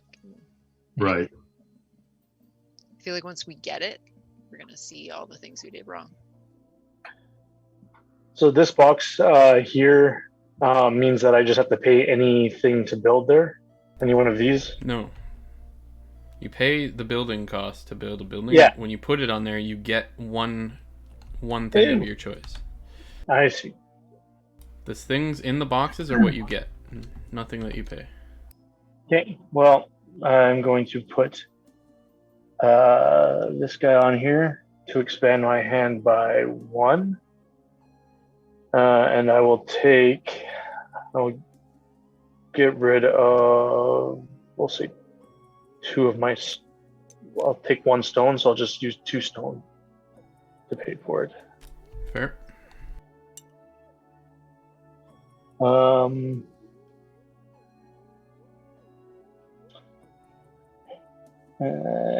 And I can only buy from the quadrant or the section I'm in, right? That's correct. Right. Work with buy cardboard, kill a card.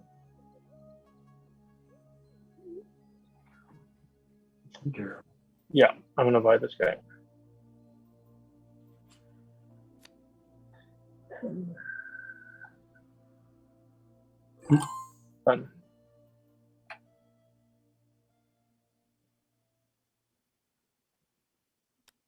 Okay. Financer rolls off. And we are going to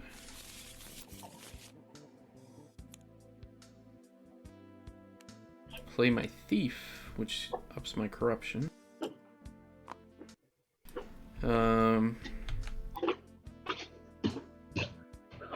Then she lets me move 1. And I'm going to hire workers. So I'm going to spend, I have 1, 2, 3 fleur-de-lis, if you count my skull as 1.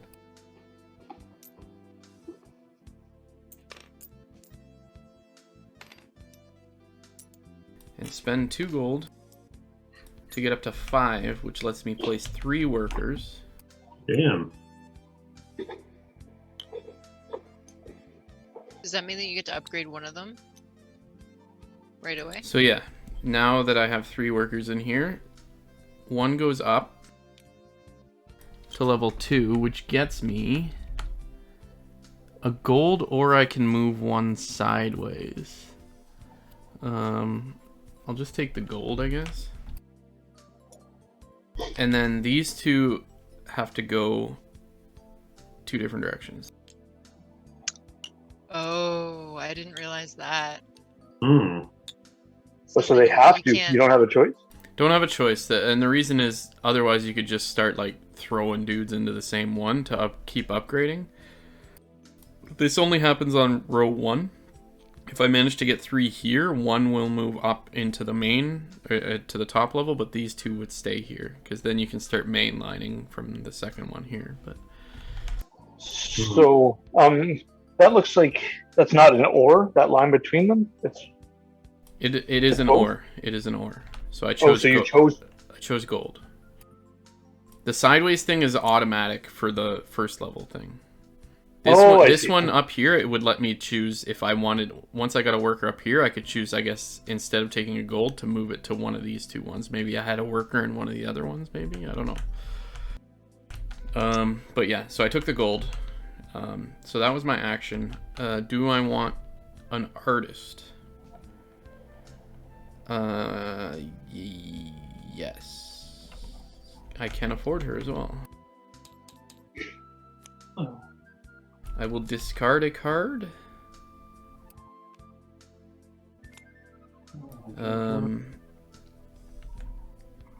And I have no collision, so draw back up to my hand size, and I'm done.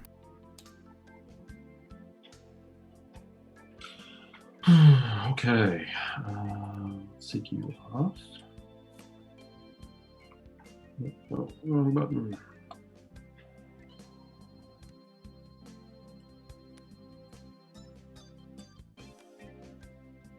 I'm enjoying this game, but I feel like playing it in person, like with the castle in the middle and stuff, would be a lot of fun. Trixie, you gotta chill out for a minute.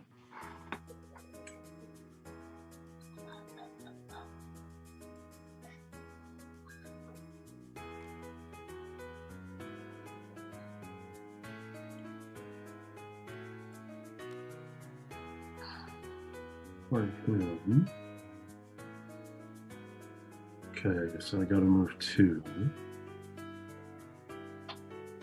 There.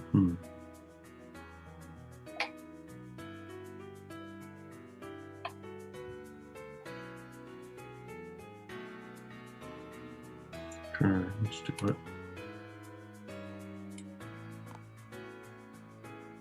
Okay, and I'm gonna play 4 money bags to flip one of these.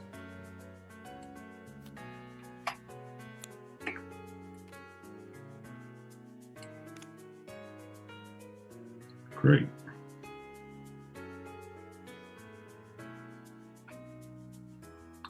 I'll draw a card. And what is what we got here?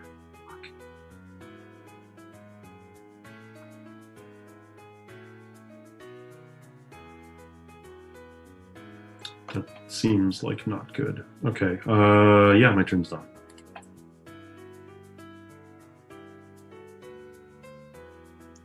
Oh, and I get to take a resource. Sorry, I didn't do that.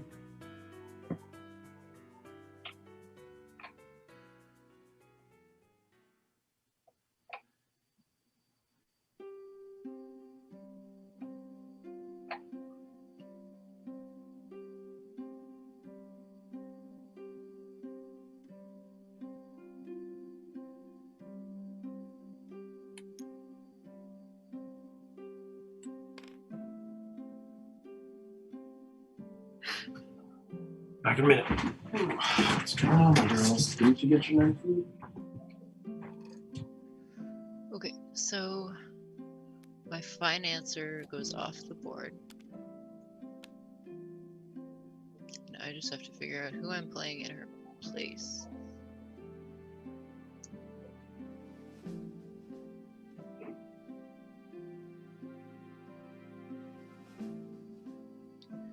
Okay, I'm going to play the laborer. So he moves 2. I move 1, 2. So Kopo, I'm on the same spot as you, so you can rearrange your board. I'm gonna take a build action. So I will spend No, I just put a little bit of food in Matilda's bowl specifically. 1 hammer, and I've got 2 stones. No, I can tell. Hi, Tara.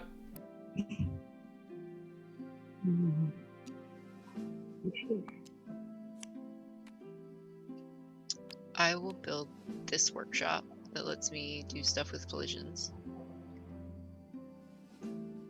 I get a gold, and then both of us get to move our virtues up. Okay, so both you and Kopo get to move virtue, but both you and Nathan get an inkwell as well. Oh, nice! I didn't even see that. I'll just grab one for him so we don't forget. Yeah, we'll just have to tell him. He got a boon. Okay, so I built, then I can purchase the missionary. Right, this is where I got into this, okay.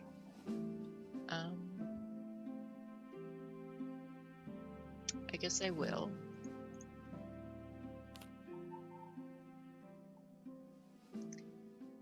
She forces me to discard a card, so I will discard my squire, I guess. And then I draw up. That's me.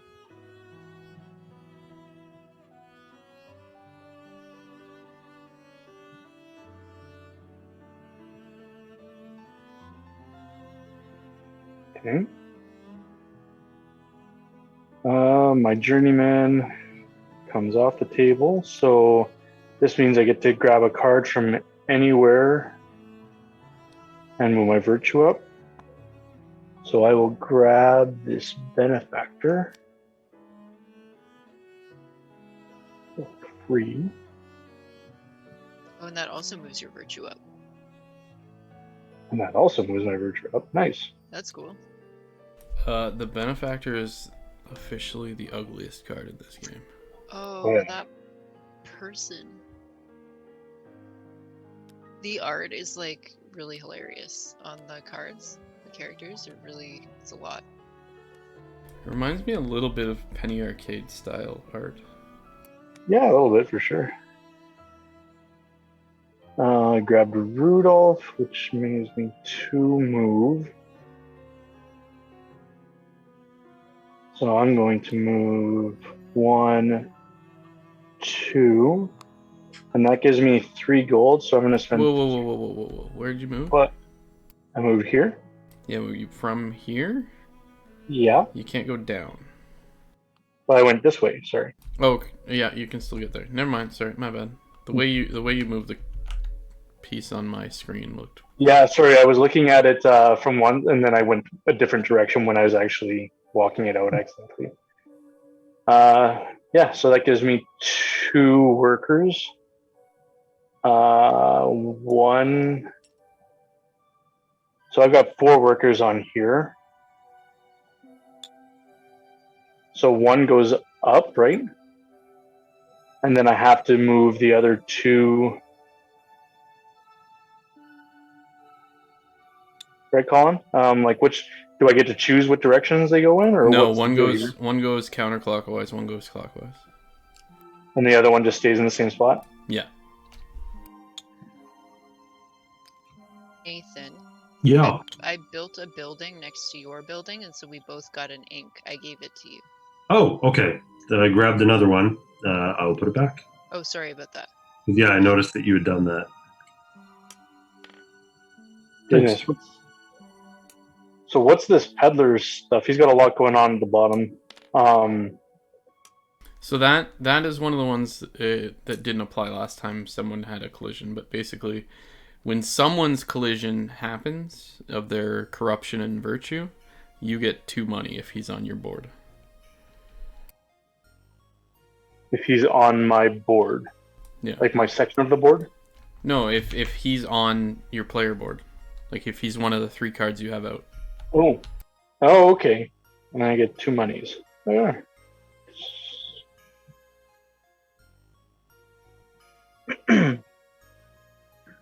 Let me just check my hand really quickly.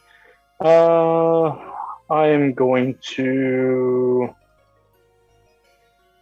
scrap this is that destroy? Destroy, yeah, I'm going to destroy the squire. So why? Sorry. Because I got moved up in the castle.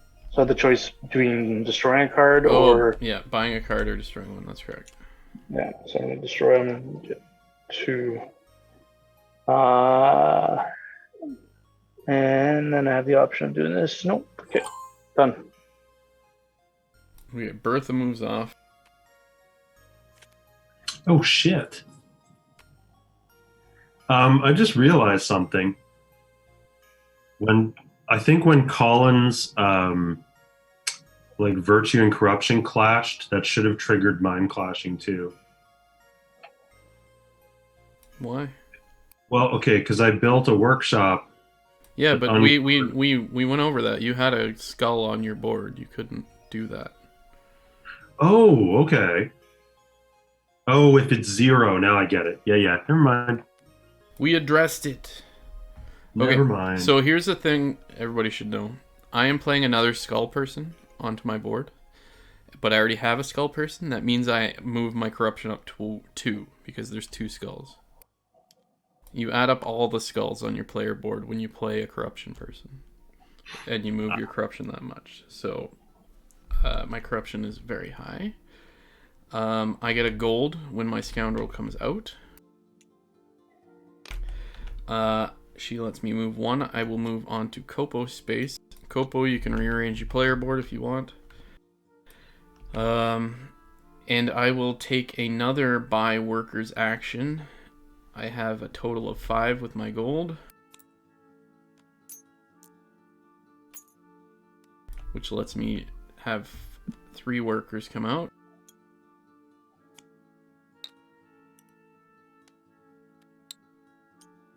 We're so late to the worker game.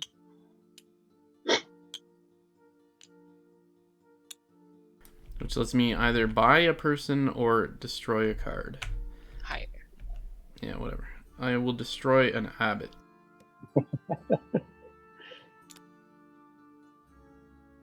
Which gets me 2 silver.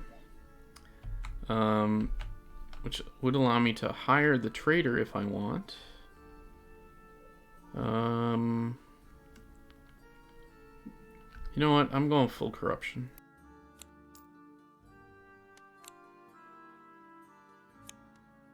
She forces me to shuffle my discard back into my deck.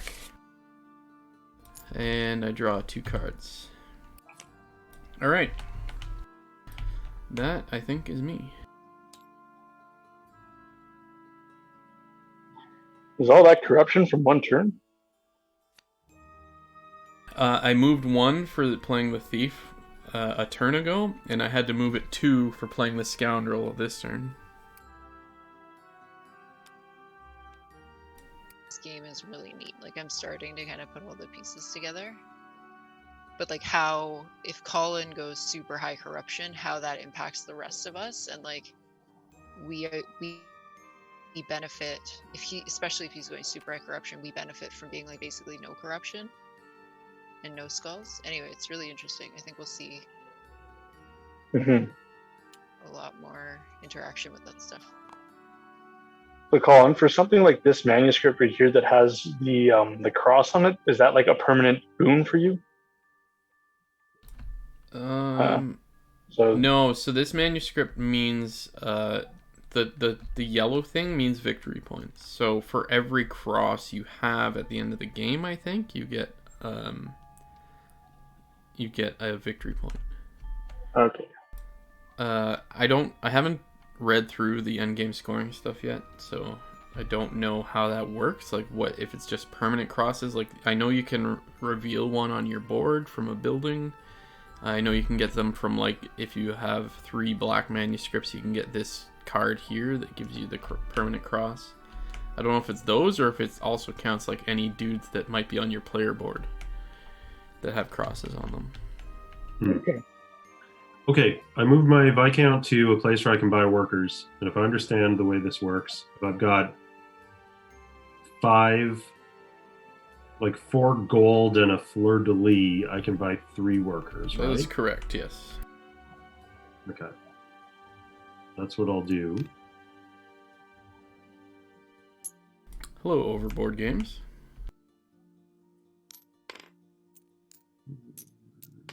Thanks, whoever's trying to catch my piece there. I got you. I got the tip in. Great. Okay, and so I can put 3 workers in. I'm going to zoom in. It's pretty tiny. So to save time, you could probably just put 1 in the one above it, 1 in the one below it, and 1 in level 2. Since they will immediately do that. That's what's going to happen.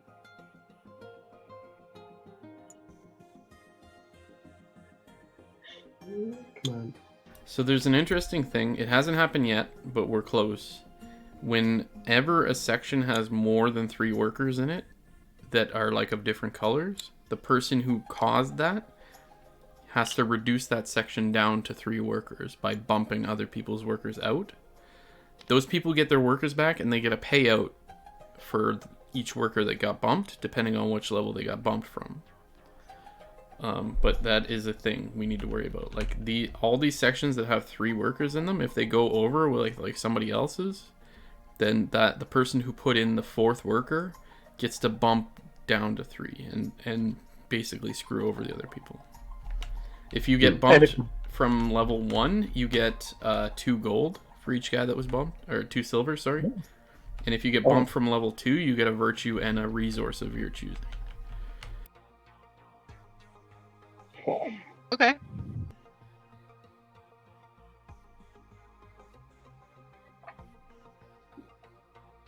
Did you get your stone and ink, Nathan? I did. Okay. Thank you.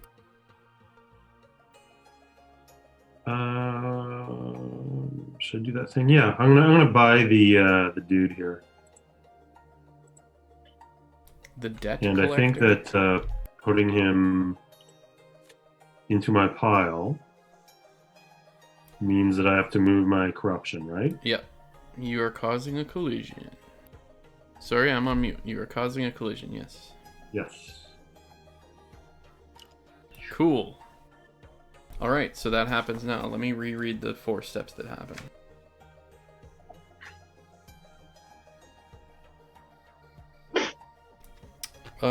Anyone that has constructed the second workshop, which is now E and Nathan, if you have no skulls on your player board, you get 1 virtue. Okay. I don't know what that means for me. I think it moves both of them back a space. Okay. At least that's how I choose to.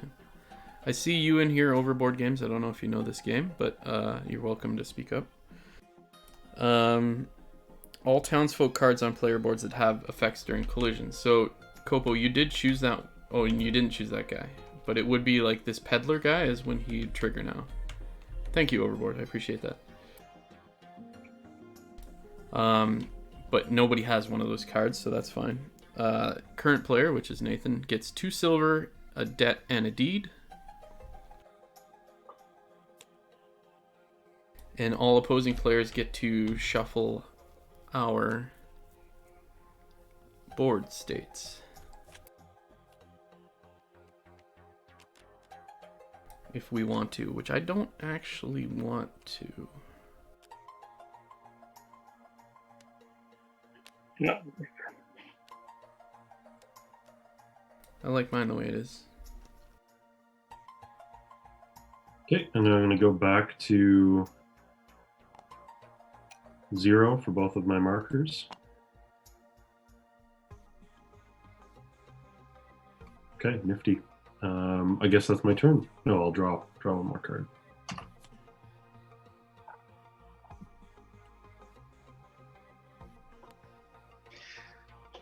Okay. So my journeyman jumps off. That means I get to go up a virtue and hire somebody. And I am the worst and haven't looked at this yet.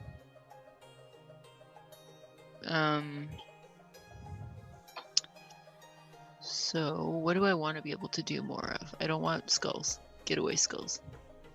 Maybe more clergy people. Oh, he's only worth 1 though. I will purchase the traveler. Let's do that. Hire. The traveler bumps me up a virtue. Cool. Okay. So then I move everybody up. My next So virtuous. thing, I'm going to play the stonecutter. You're so very virtuous. It's cool, right? I'm going to be like, so when mine finally collide, it's going to be cool, cool stuff. Okay. I move 3. So I'm going to go, where do I want to go? 1, 2, 3.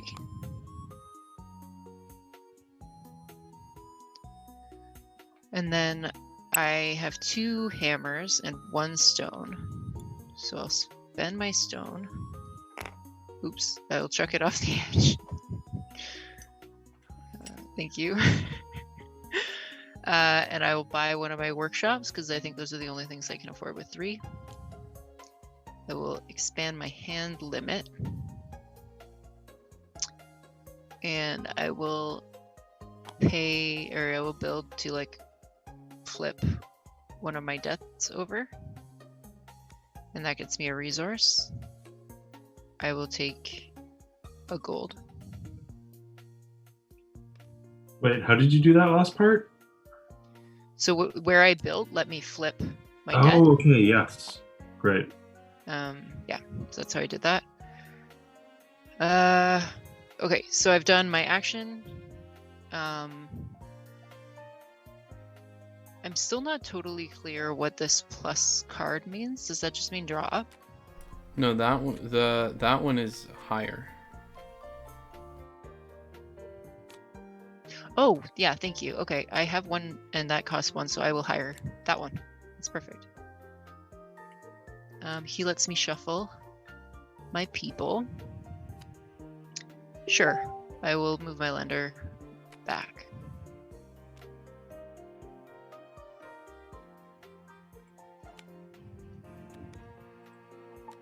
I guess.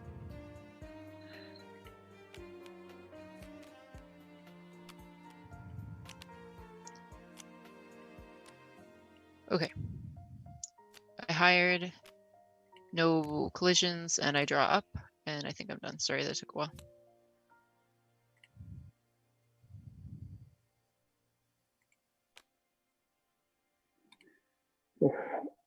Okay, so if I land on like on a trade action, can I do that multiple times or just once? You can do it as many times as you can afford to pay the bag cost or whatever.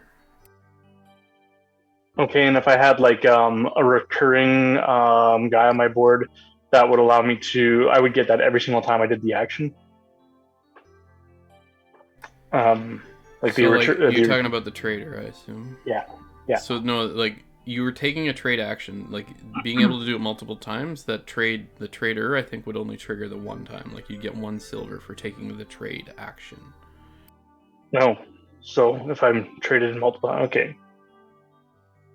Like being able to Lame. pay for the trade multiple times is still just 1 trade action. Fair enough. All right. Like I see you trying to game the system, and I appreciate it, but Not trying to game the system, just trying to figure out how this game flows, more or less. But yes. I gotta get to building. I'm the only person without like workshops or anything out there. I'm the only person without any castle workers. All right. Well, I'm the only person without any manuscripts. Yeah, you better get on that. This How becomes- embarrassing. I'm going to grab 1 inkwell and 1 gold. He prefers to call them manifestos. Gold.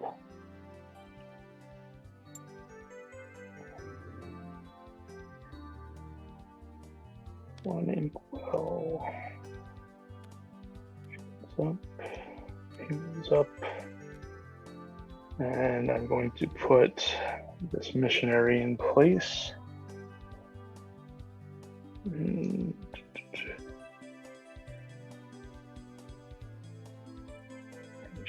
3 moons and an inkwell. 1, 2. Yeah. So I'm gonna go, or wait. Yeah. Okay. 1, 2, 3. I'm going to use my 4 inkwells to buy this.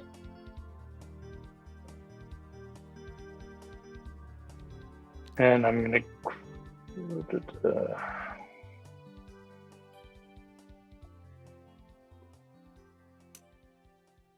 and I'll use it to grab...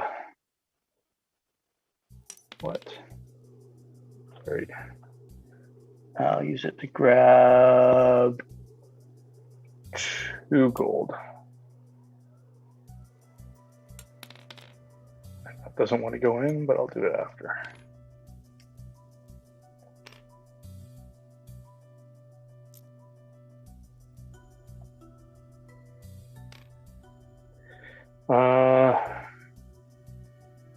Okay, so I am here. Don't want to buy that.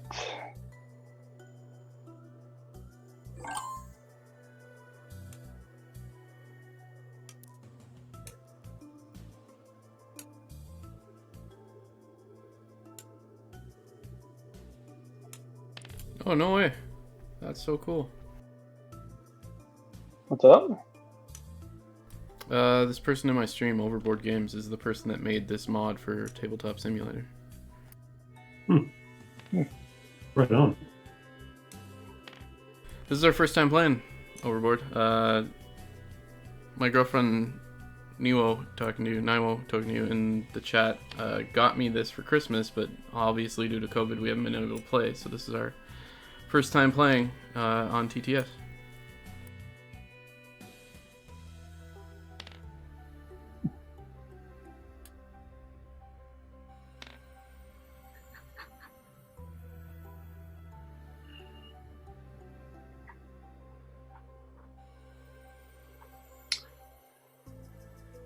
I can't for the life of me get these inkwells back into the... Seen that. I'll get it. What is going on? The hell? You make it look so easy. Skills, baby. Why isn't this manifesto reloading? Did I do something? Oh, you gotta flip it?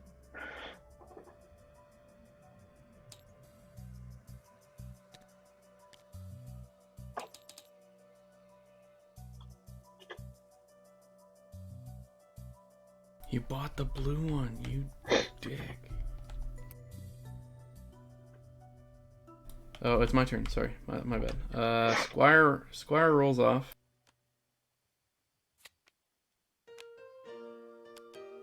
And we got the foreman coming in. As soon as he arrives, I can either destroy a card or discard a card.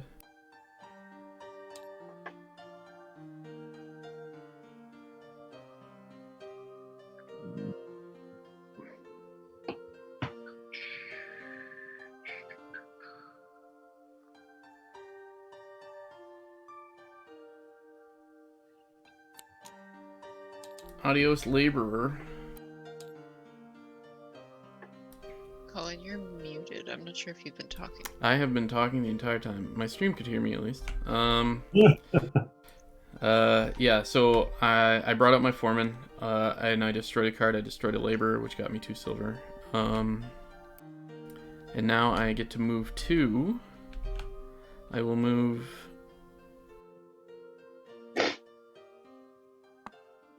to here. And I will build for the first time in my life, which I have 5 available.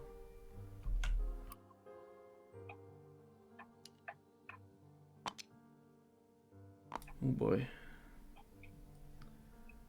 Do I want the extra hand size? I don't think I do. I'm just gonna build this guy, an outpost. I destroyed my labor from my draw pile, which is, I think, is right. But am I allowed to search my draw pile to do that?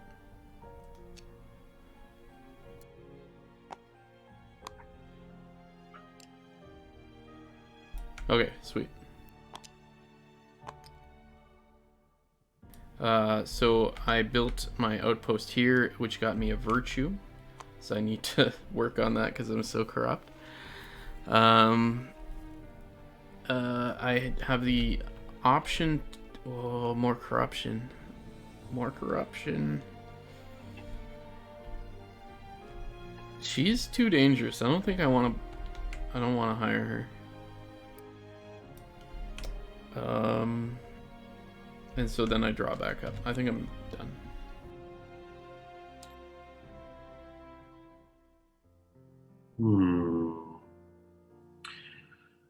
Okay, so my lender moves off, and I get to, I think, resolve one of my... I did overboard, thank you. Outstanding card issues. So I will... And Jay, geez, don't go freaking... Flip this one. Don't go harassing people in my stream. And then I'll take... That's my brother. I appreciate him. I love him. Don't feel harassed. I appreciate the follow, though. Very much appreciate it. I'll throw one back to you as soon as I can. Which should be now. I have enough time. Who do I want to play down? I think I want... Yeah, we got to do it. Okay, so I play my thief. There we go. I move my Viscount over to the next little clearing here. And I'm going to hire 1 worker. So what happens again if I'm moving and there's 4 guys here now? Okay, this is fun. So, sorry. You're here. You're gonna throw more guys in here? Yeah, I'm gonna throw 1 more guy in there. Okay, so, but it's gonna be 3 reds. Yeah. So your reds will still explode the same way they would before. Ah, okay. Yeah. That's fine, which means that there won't be more than 3 in there anymore. I see. It's only if there's like more than 3 in different colors that we have to deal with that. Okay. Oh, and I get to, what's the thing I get from this? I get to resolve another card, right? Yes, you do.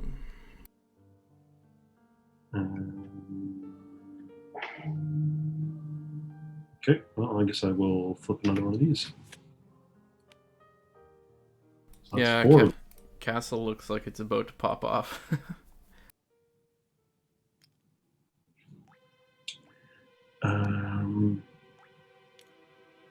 Oh, right, and I get to take another resource. Blink. Okay, and I'll draw one more.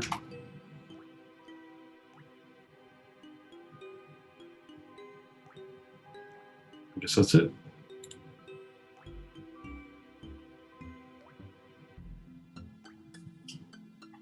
All right. So my labor comes off the board. So just pop I'm by gonna your put stream my overboard. patron out. I noticed you've been playing some Divinity She Original doesn't have Sin 2. an action when she comes out, but when she comes off. How's the that? board, How's your run going? she lets me move 3.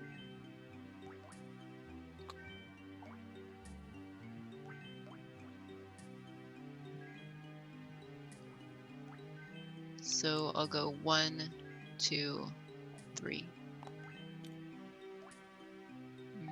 I'm sorry if that was unclear. I was talking over Elizabeth. But yeah, I think that's the only place I can go to get to the inner circle. 1, 2. I've only dug a little bit into Divinity Original 3, Sin okay. 2. I need to pull that That's out cool. again. I don't have any money anyway. I am gonna put out a worker, some workers. I've got 1 fleur-de-lis and 4 gold. Boom, buy money. I get to put out 3 workers. So my first run, I literally stopped in the what's that first area? It's like a monastery or whatever. Those guys were kicking One of my mine ass. gets promoted. You get a rock and equal. Then I don't know, do these explode first? Or do I get rid of guys from this place? Okay, so They explode first, and then so getting rid of a guy from this place over here. So are you? Okay. Colin is on mute, so if he's trying to say things. Sorry, yes, I am on mute. Yeah, you explode your workers first. And now we got a 4 stack here. You need to bump 1 from here. You get to choose who to bump. Great. Whoever gets bumped gets 2 silver. Okay. Am I allowed to like negotiate? It's a choice. No, like there's no trading in this game. You can't Would do anyone anything. pay me a silver to like? You can also not bump get your own. bumped? You can also bump your own. I probably could use a little bit of gold, and I don't like the idea of making enemies, but I also am really late to the worker game. Colin, honey, sorry. An enemy was made today. You bumped. Harsh. So harsh, I know. Hey, It's honey, the take a worst. look behind you. That's the couch. I'm doing Get it for very the content. familiar with the couch. We have a second bed. I don't need to sleep on the couch. Yeah, have you seen this second bed? Oh yeah, that's true. This second bed is storage right now. Yeah, that's true. It's got all our extra board games on it. Okay. Sorry. I got to do my worker action. I get to hire, but I have no money, so that's fine. There's no collision happening, and I draw up. And I think that's it.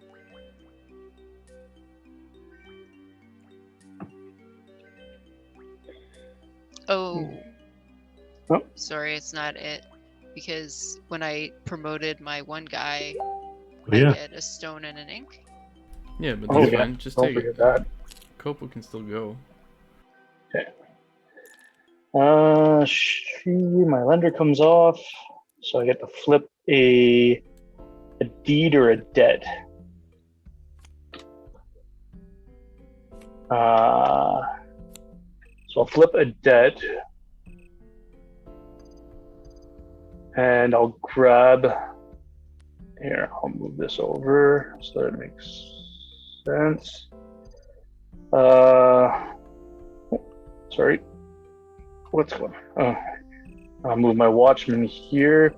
I'm gonna use that debt for a gold, which gives me 5 gold and 1 move. So I'm gonna move here and put down 3 workers.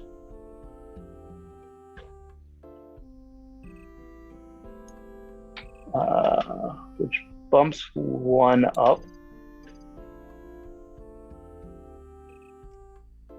2.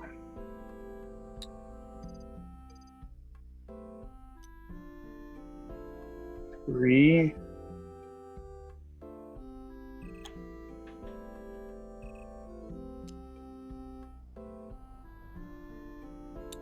So yeah, you also get to bump from this one. Does anybody want 2 silver? Oh, I did. I forgot to take my 2 silver. I took mine for the last one. B. Sorry. Yeah, bumpy. Are you what? Whoa. All right, fine. You said you were looking for some silver, so. Karma's a bitch. That's true. Wow. All right. Well, I needed to make a choice there. I see how this is. You made it very quick, though. It wasn't like, you know. Well, I knew the move that I was going to play before it ever happened, so I had time to think about it. Cutthroat. And, yeah.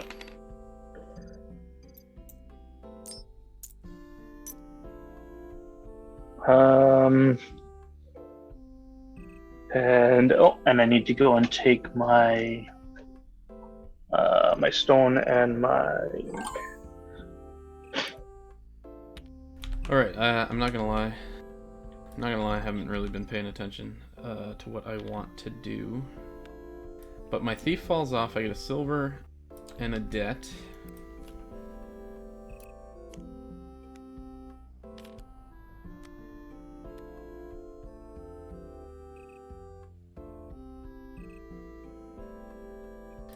Overboard. Question about my racketeer. If I play him, it's an optional thing to be able to draw a debt to do that ability. I'm not forced to, right?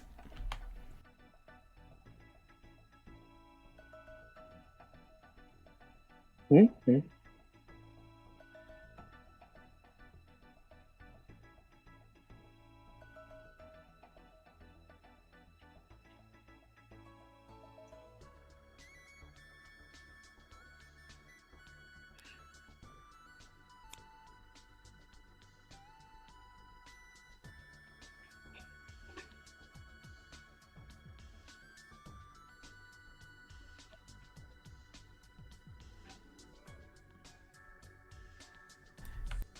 Yeah, it says gain one. It says gain 1 debt, but like this one is a payment one. So I think the payment is optional. I don't need to use the racketeer if I don't want to. Sorry, I did land on your it's not optional. Base the last turn, so you can shuffle you can distribute your cards, whatever, reorder your cards. Oh, I see. You're just trying to bump me off my space now too, huh?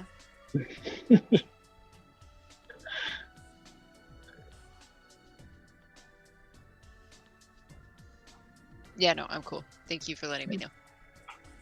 I'll make sure that I attack Colin from here on out exclusively. Cool. Yeah, I'll do the same. What the F?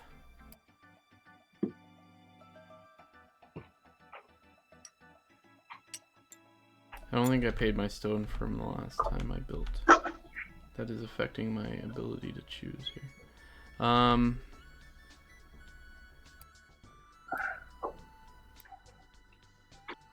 No worries on board. I don't want to put you out here.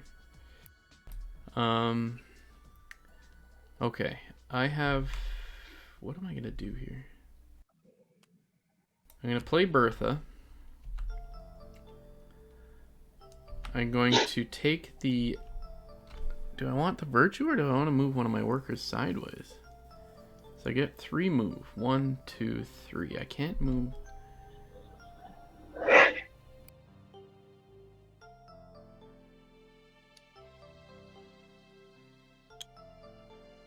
I'm gonna take the sideways worker movement. I end up on Nathan's square, so Nathan, you can rearrange your player board if you would like. And I'm gonna take the buy workers action. Yep. You haven't resolved the castle though. Oh, that's a good point. Yeah, yeet. Cool.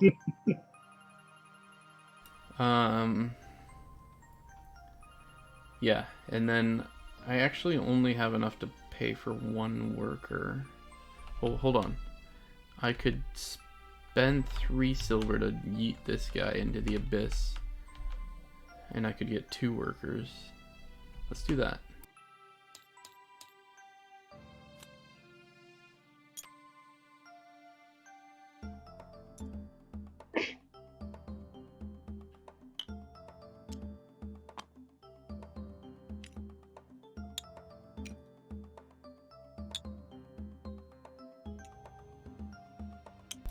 So lets me pay for one of my debts. Getting me a, let's call it a stone. And is there 4 anywhere? Does not appear, so we're good. I could hire this guy for 2. Actually, I like that. I'm taking the friar. I was gonna take the friar. And no collision has happened. Draw back up to 3. I'm done.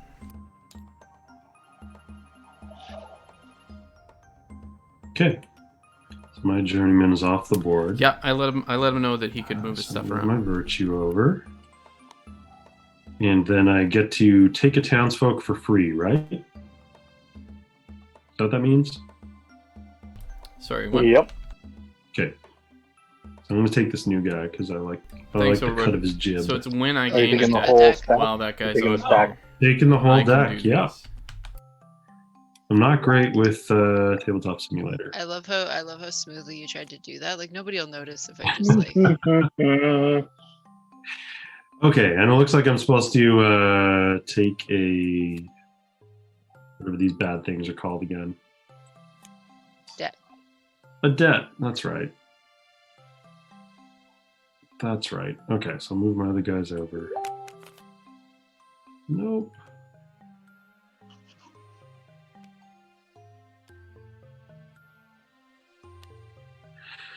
Okay, and I'm going to play, because I feel like Elizabeth is going to have a collision with her ridiculously high virtue soon. I'm going to finally play Ada. Ooh, I like the timing aspect of this. Okay, so I'm going to move my person 2. Did you move your corruption up 1 or 2? I moved it up. I thought I moved it up 1. Did I move it up 2? No, it should be 2, is what I'm saying. Because you have another skull on the board. You're right. You're right. Okay. So corrupt. Skulls Yeah. got cost. Why you guys make these choices? Because I got some good cards that benefit being corrupt, and I haven't drawn them yet. Okay. So I'm going to, I guess, okay, here's something I'm unclear on. At first I was building workshops because it's cheaper, but like, do you have to build 3 workshops before you can start building bigger buildings? No, Or- not at all. So the benefit is on the top there, though. Like if you build all 3 of your workshops, like right now you're at 5 victory points at the end of the game. If you build your 3rd workshop, that's 9 victory points at the end of the game instead. Oh, yeah. I But didn't if you realize that. build- That's good. But at the same time, like that's a 4-point jump. If you build your first guild hall, that's 6 points in and of itself. So I don't know how you get all that stone though. that's the thing. There's like permanent bonuses that we haven't been unlocking, like including building a guild hall. Like if you built a guild, the first guild hall, you get a permanent upgrade to building. Right. Right. Okay. There's so much to sort out about this game. For now, I'm going to put this one here. Okay, so what does the thing that I've uncovered mean? Like, I've got all the workshop bonuses now. What is that, like, X card? Is that like I can destroy a card? Okay, hold on. Which one are you looking at? Oh, this? Discard one card from either your hand or draw pile. So this is discard. I was on mute. Effing mute in Zoom, man. Usually I assume he is, if I haven't heard from him. This, when you hire a dude from the board, recruit a dude, you can discard as well, if you want to. Okay. Nathan, you also got the gold. Because you built two houses. Thank you. And you built on... Fucking mute. And you built on top of a thing that gets you a deed. Yep. So many bonuses. Seriously, slow down, Nathan. You're gonna start getting bumped from the castle. Oh wait, no, that's just me. I'll be right back. Accurate. Oh, somebody already grabbed one for me. Okay.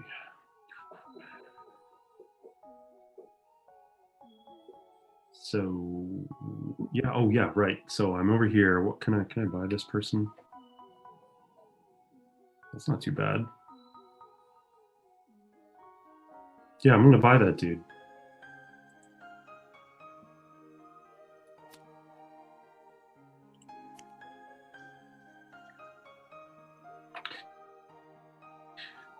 Now I'm assuming that if when I acquire him, I'm allowed to discard a card. And I now have the power to discard a card when I acquire a new townsperson. Presumably I can do that twice. I trust that you are understanding the rules. I did not listen when Colin explained what your third workshop lets you do, but I trust that you know. So. I'm pretty sure. Oh no! Hold on though. Discard is, I think, putting it in your discard pile, not destroying it. Oh. I thought it was going to the discard little box. I think Colin said only when there's like a slash through the card is it like permanently destroyed. Yeah, no, you're right. You should be able to search. Oh, there's only one in there. There you go. Okay, so he goes over here. I mean, I don't blame you for trying to off the abbot. Yeah, not my favorite card. I know. Okay. Drag back up to a full hand, and guess that's it for me. Okay, cool. So my stonecutter moves off. That gets me 2 stones.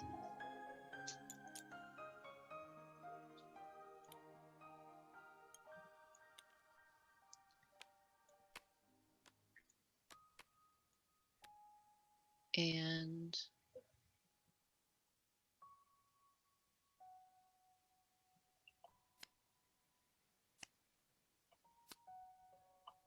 I swear I had a plan. I guess I didn't have a Sorry if I missed you leaving overboard. Have a good night.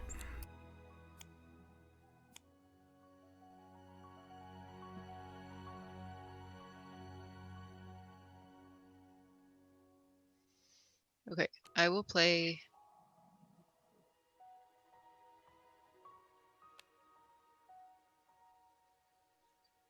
my pastor, question mark.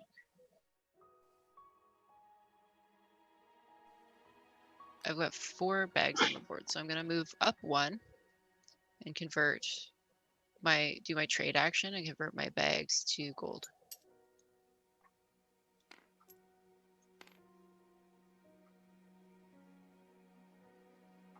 When he comes out, oh shoot, when he comes out, he has an action. So I get to rearrange my board or destroy 2 cards, or discard 2 cards.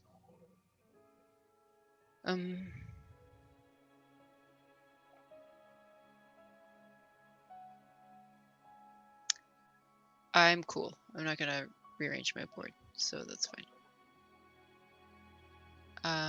Then I can buy somebody. I don't think I want to buy that guy. What does he let me do? He's bad. I don't want bad. So I will just draw up. I can't draw up.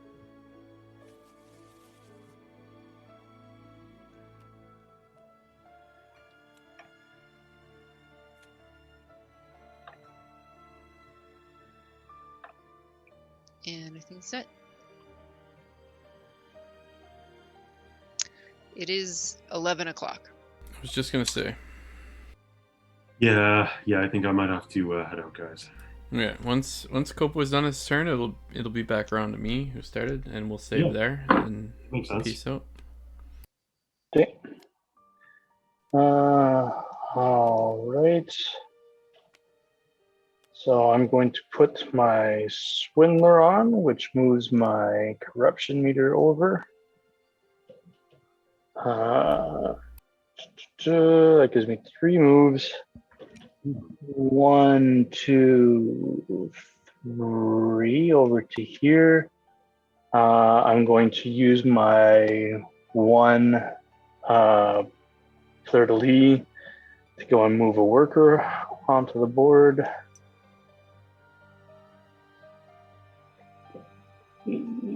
Here.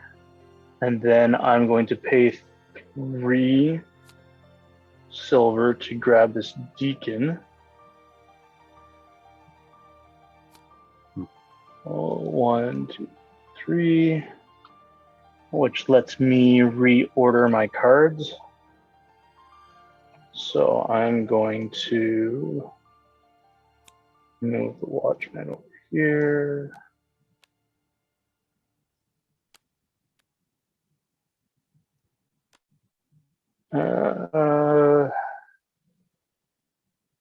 Anything else? No, that's it. Okay, we'll save and exit here. Cool. I feel like this game is really interesting. It's like tough the first playthrough, but I'm excited to get better at it, actually. All right, guys, I'm gonna head out, and everyone enjoy their day off tomorrow. Who isn't me? I don't have a day off either, so. All right. Yeah. Well, just for you guys, I will be sure to sleep in until noon, and then do nothing but play WoW all day. Yeah. It's a good plan. That sounds nice. All right, see you guys. Good night.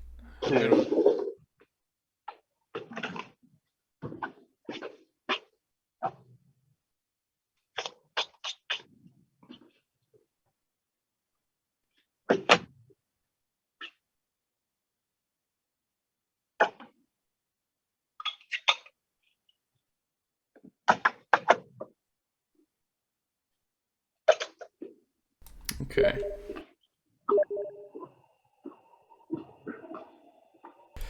Okay, so I'm just remembering the turn order, or what you do on your turn. So first thing first, this lady falls off my board. Then I pick somebody out of my hand to play.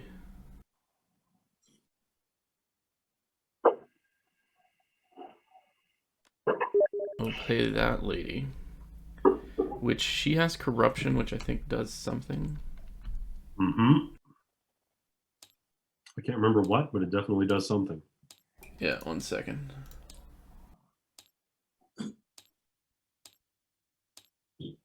She just move your black marker, and then you have a collision.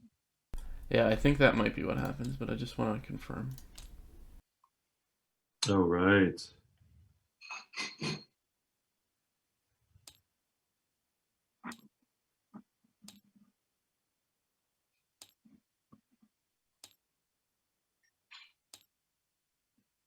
Place 1 townsfolk card from your hand, leftmost space player board. If it was a criminal, the player immediately gains 1 corruption. Alright.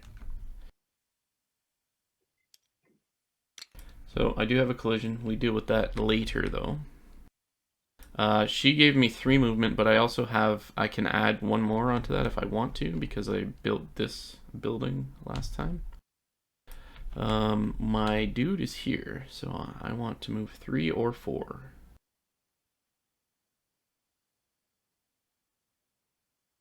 I could trade money. I do have money symbols, but I don't have gold.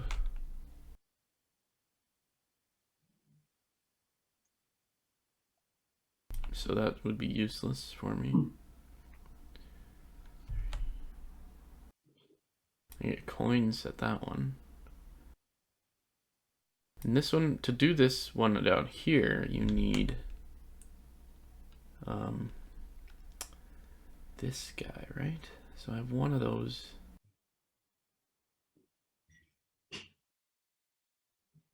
It's also crap. I have 2 builders. It's also crap. Son of a bee.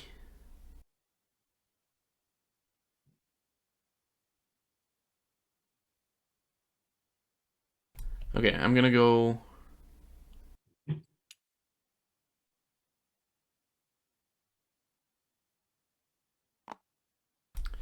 And I will trade in my 2 merchant guys here to get an inkwell. So that was my dude moving. Next, I actually do and I also just did the action, so we're done the action as well. What does that one mean? Oh, that means you could pay to get to discard. Oh, I can recruit this guy. That's what that means. Cost me 2 coins to get the conspirator if I want, but that means I have to discard a card, which is fine, honestly.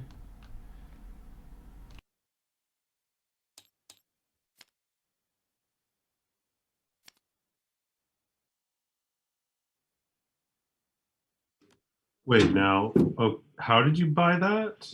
2 coins. 2 coins, okay. Yeah, coins are above your player board. You have 3. Right.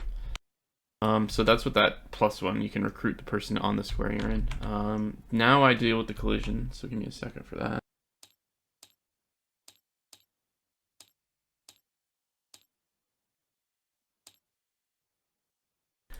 If at any point and only this point the current player's virtue and corruption markers are on the same space, they must resolve the effects now. There are a number of effects. All players that have constructed their second workshop, I don't think anyone has.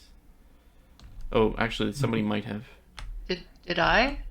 So Think Nathan I might have. has, you have, yeah, and Copo has not. So if you have no criminals on your player board, All right.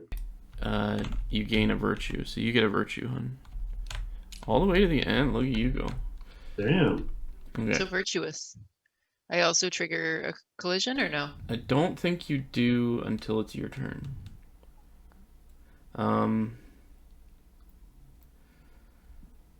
All townsfolk cards on player boards that have effects during collisions are resolved, which is, I don't don't have any for sure. Nathan does. Yeah, there is a collision on the board. Ada gives you a virtue and a resource of your choice. Oh, nice. And that's it. Nobody else has one.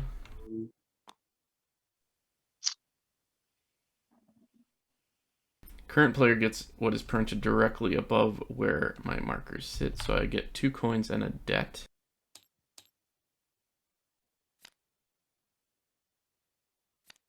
I have a lot of debt. And all opposing players gain the items printed directly below where my markers sit, which is everyone. If you have 0 corruption, you get another virtue. Wait, what? I don't know what that means for me. No, you can't get more virtue. Copo can't take it either, because he's got a corrupted person on his board. Okay, so that doesn't do anything for anybody. Then I reset my markers.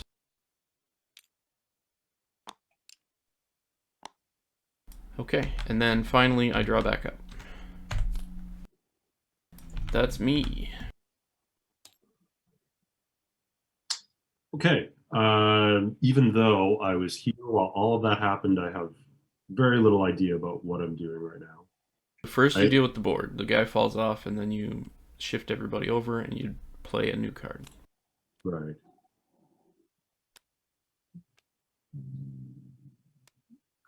If the card at the bottom has a lightning bolt, that means that action happens when you play it. If it has an X, it means that action happens when the person falls off the board. And if it has a circle, it means it's just an ongoing effect. Okay.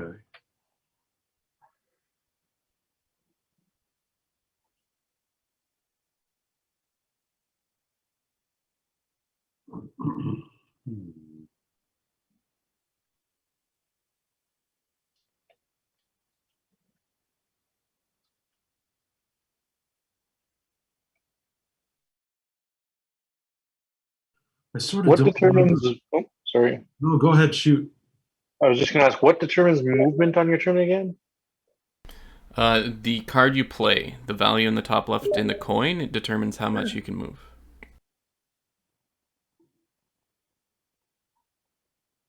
Can you move less than? No, you have to move the amount that the card says. Okay. And then you have optional movement if you've built the first outpost, which I have. I think I'm the only person who has, actually.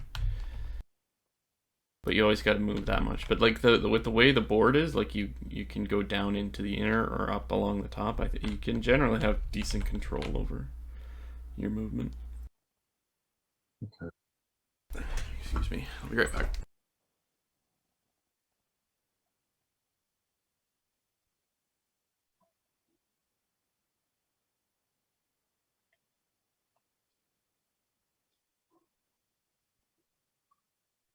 Uh,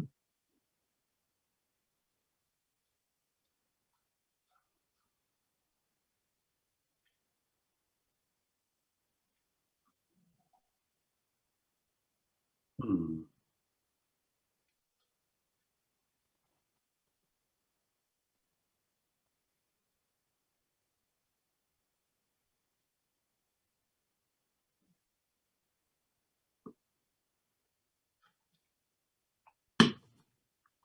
Okay, so I think we need to have.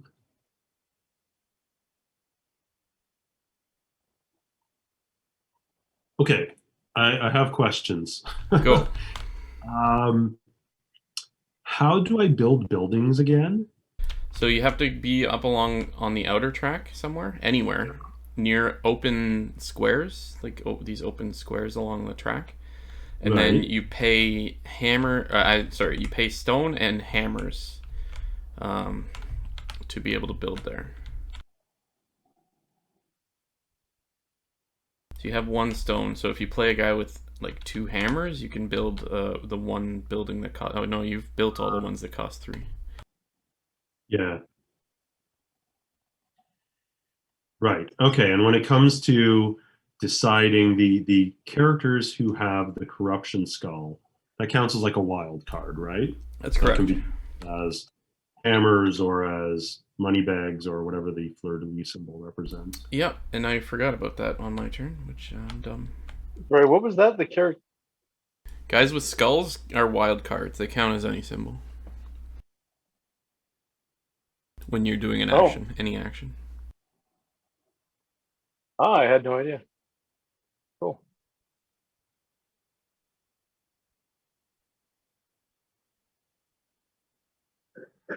I've had the Reading Rainbow theme song stuck in my head for like 4 days.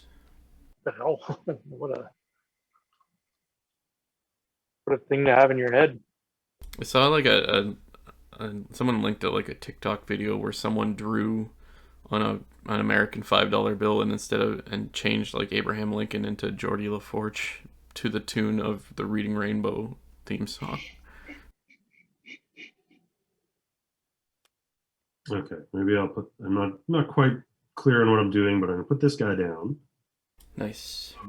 Okay, how again do you place like workers in the middle of the board? So you got to be on the inside track, and you want to do the like the action that the squire has on it here. Oh yes, yes. Okay. And then for how many of those symbols you have, in the top left of your player board shows how many workers you can place in there. And then every time there's like 3 of a certain color, they just kind of explode outward. Right.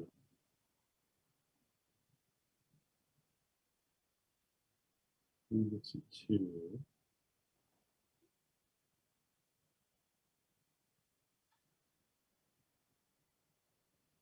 Okay, so I'm here, so I can go.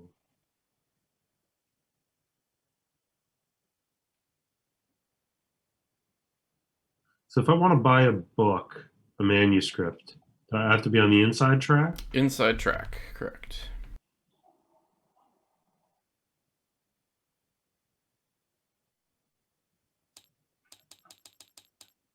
Okay, well, 1, 2, 3. So we'll go here, and I will buy this with inkwells, right? You would get this one. Yeah, so I could just take that? You can buy it for 2 inkwells because you have 2 skull guys out. Cool. And that gives you 2 virtue right away.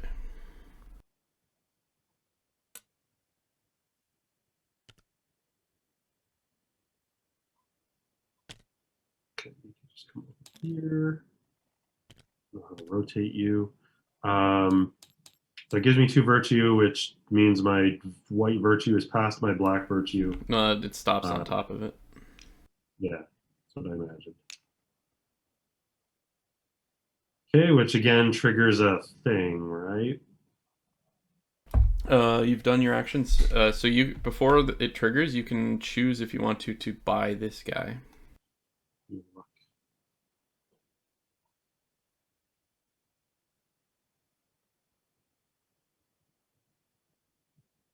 Oh, and how do you turn? You have to get a card that shows the like flipping debts into deeds or whatever. Yeah, like the guy you just played shows that. But only when he leaves my board. Correct.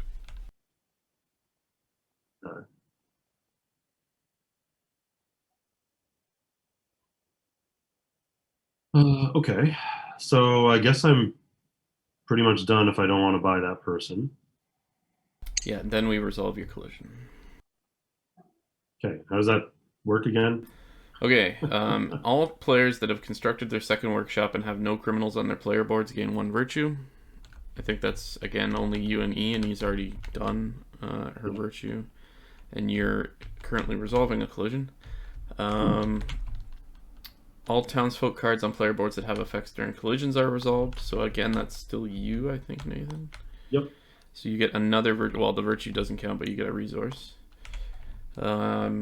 You gain the items printed directly above where your markers sit. So a debt and a deed. Which are down these 2 piles down here. And then the rest of us get to like shuffle around the 3 guys on our board if we want to.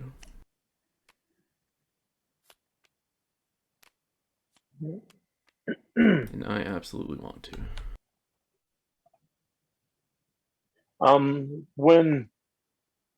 When somebody enters, like forces movement in the castle, do they get to like when you split up the guys, do they get to choose which? Oh, I guess they both go in. They go in opposite directions. Yeah, there are cards like my Bertha down here that lets you move 1 guy in the castle, and that's when you'd be allowed to choose which direction in that sort of scenario. But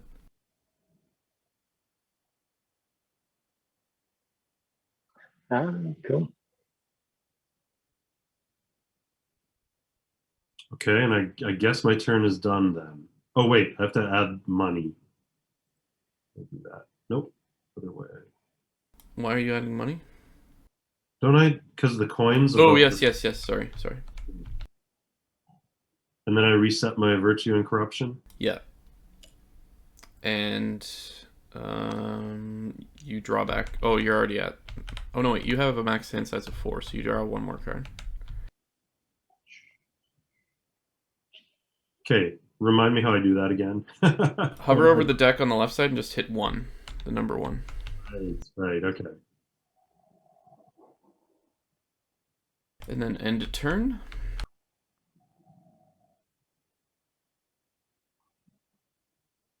Okay. When this lady goes off the board, I get to flip one of my red cards.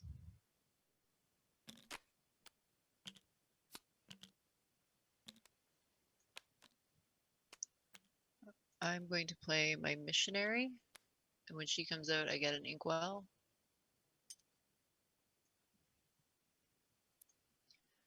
She gives me 2 movement, so I'm going to go 1, 2.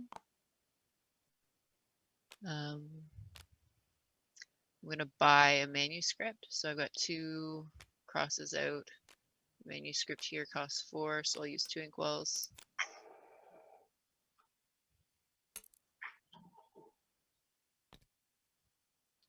Oh, I shouldn't have done that. The manuscript I bought gets me 2 inkwells. So I get them back. Okay, and then at what point do I resolve my collision? Oh, I get to choose to hire this person, and I will do that.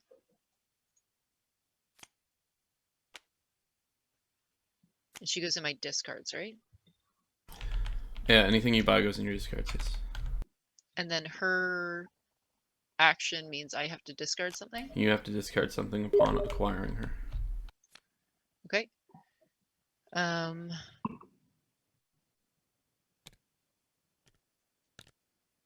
Okay, now I resolve my collision. Yes. I will reread what happens. All players who have constructed their second workshop and has no criminals on their player board gain 1 virtue. Nathan still has criminals, and no one else has that, so that doesn't do anything. Then Nathan's lady happens again, so you get 1 virtue and a resource. That is just absurd for this turn. Yeah. Or this round, I guess. So what's happening here? So we all had our corruption and virtue collide, so this is happening 3 times in a row, and Nathan just happens to have a perfect card out for this all happening. The current player, you get the items printed directly above where your virtue and corruption markers sit, and we get what's below. So what's below that one? So for every skull, or if you have 1 or more skulls, you get a black card. A debt. Cool, I got a debt. Nathan gets a debt. Copo gets a debt. So grab a debt. They're right here. Thank you. Okay, we've just emptied the pile. Oh. No, that's the last card. You got it. Yeah, I just wanted to confirm. Yeah, so I think that ends the game. What? Oh, what? No. The end of the game is triggered once either the poverty card or the prosperity card is revealed, which we've just done. At this point, the current round is finished, and okay, so Copo still goes after you, and then we do 1 more round. Like, we each get 1 more turn after Copo's turn, and then the game's over and we do scoring. Shit. Holy shit, that's fast. Damn. Well, we did play for like 2.5 hours before. We're just finishing the game. I just feel like I've barely done anything this game. Yeah. Like I have 1 guy in the castle. All right. You triggered that, hun, being so virtuous, making everybody take debts. True. My swindler is out. He gives me 2 stone. You guys, wait, no, you can't put that on me. You guys are using skull people. You guys are corrupt as hell. If you didn't have any skulls out, you wouldn't have had to take debt. But skulls are wild, and being a criminal is so edgy and cool. Yeah. It's not. You can't put it on me. It's not my fault. I discard my criminals. Here comes in. I'm going to use that to discard a traitor and give myself 2 more silver.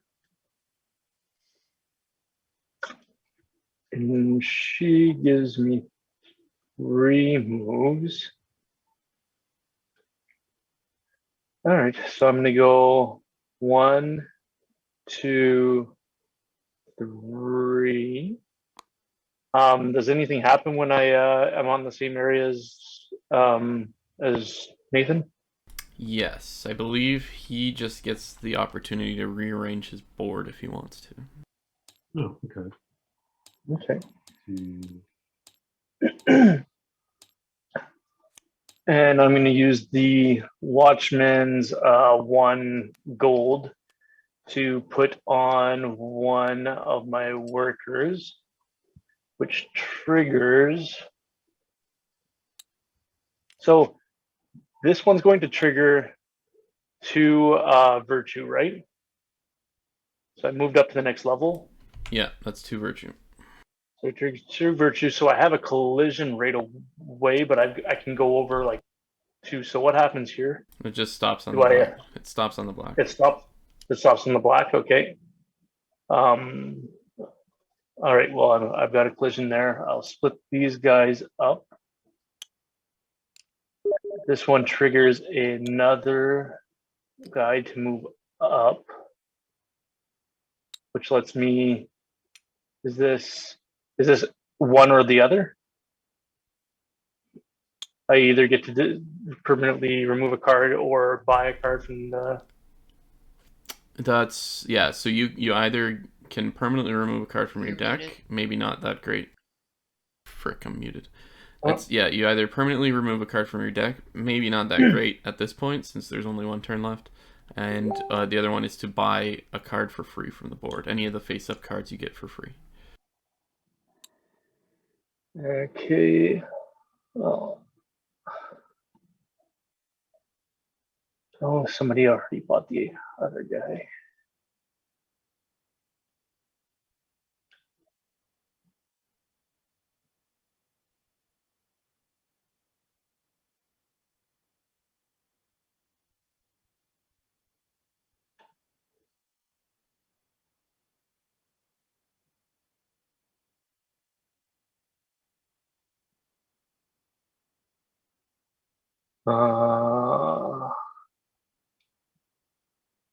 And I'm only going to get 1 turn after this, eh? Correct. Correct.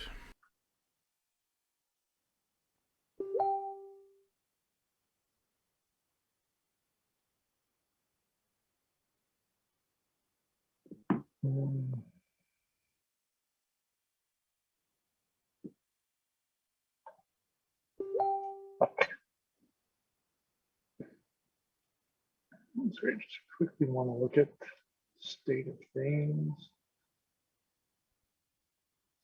Oh, damn it. Tough call. Yeah, knowing that you're suddenly right at the end. Thanks to Elizabeth. No, man. I do not accept that. Take a look. It's in a book. Does it go into my hand or into my discard? The card goes into your discard. So yeah, both Watch actions one. there are kind of shit. Okay, so now I've got. So I kick. Do I kick Yeah, you gotta bump somebody. I will bump in both of these places. I will bump. Well, it's easy to go and say red and yellow. All right, that gives both me and Nathan get 2 money for getting bumped.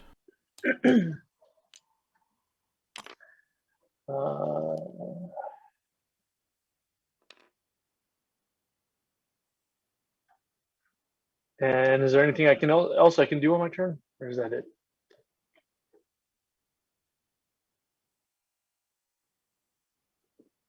Um, Oh yeah, Buy, the towns collision. first. The collision happens, yeah. Oh, yeah. So I get a debt, which doesn't exist, and a silver. Hold on. Well, yeah. No, you can still take a debt. You just gotta take it from this bag. So yeah, all players that have constructed a second workshop with no criminals on the board gain a virtue. So Honey, you can get a virtue. Nathan cannot. Nathan's Ada triggers yet again. Mm-hmm. Then you get a debt and a money. No, sorry, a deed and a money. That's not a debt. Deed's a good one. Deed. Deed is a good one. And then we all get corruption if you have a criminal. Oh damn.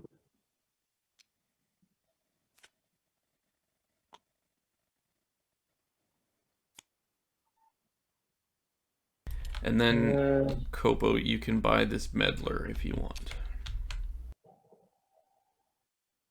Why can I buy the meddler?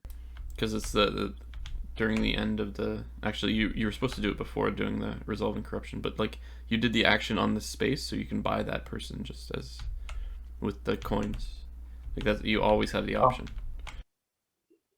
I could buy other people though, right? No, only this one.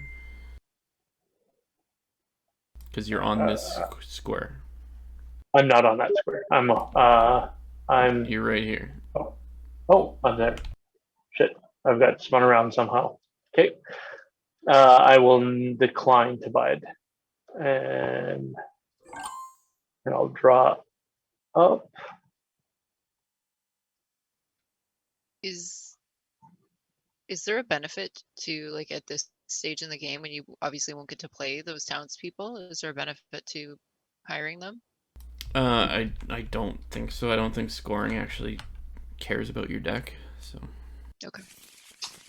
Good to know. I don't know for sure. I haven't actually read how scoring works. Okay, so on my turn, my trickster lady falls off, which lets me flip a debt or a deed. I will flip a debt, getting me a something. I guess an inkwell.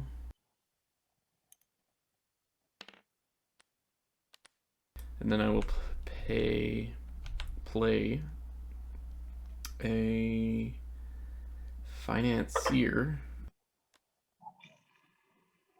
which gets me to discard a card. Financer.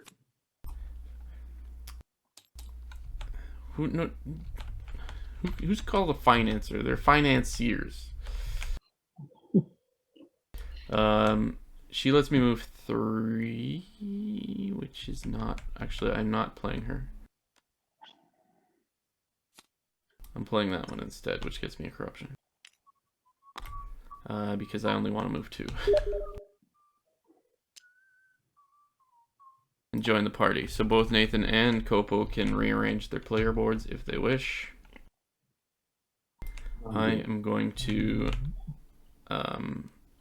write a manuscript.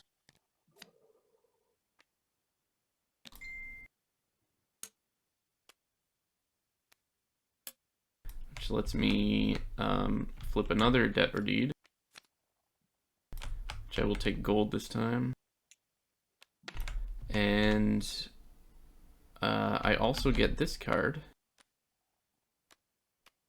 Because I have 3 blue manuscripts.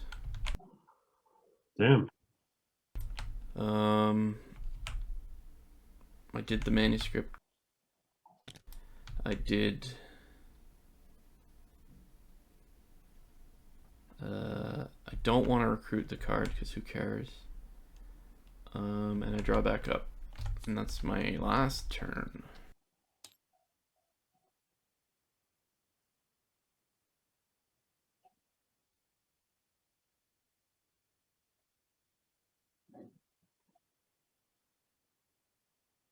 Oh, okay, so it's my turn.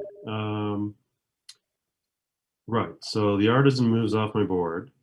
I think his power means I get to flip a debt or a deed, right? Correct. No, I just want to take one of you. 2 cards, how do I just take one?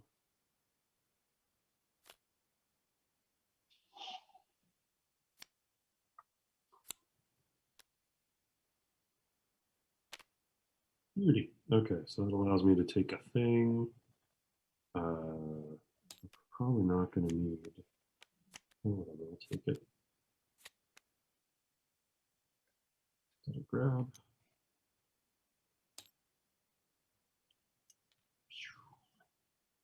Okay. Yes, I move my cards over.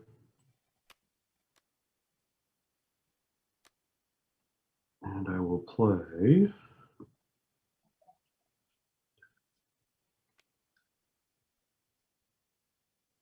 this Tinker guy. Okay, now what happens with my corruption right now? Because I've got 2 criminals on the board. And you're playing a third? No, I'm not. Then nothing. Okay, It only happens when you play somebody with corruption. Gotcha. Okay, so I can move my Viscount 2, so I'll go 1, 2. And I'm going to build. So I've got what? 1, 2, 3, 4, 5 stone. Plus 1 hammer. 6 plus 2 criminals is 7, 8. So I'm going to build one of these big houses, a guild hall. Nice. And by building it there, I think I get to flip another debt, right?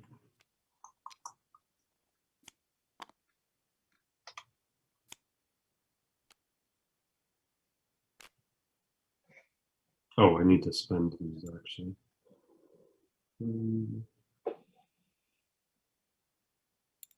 Back 4.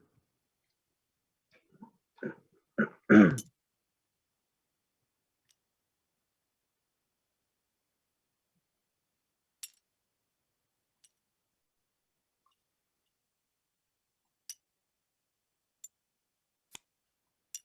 there.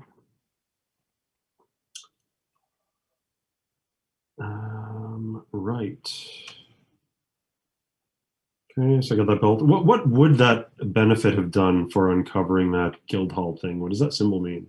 Like I get an extra. That's a permanent hammer, yeah, towards any build actions in the future. Okay. What I get actually I paid for, but I'm going to take one more. Anyways.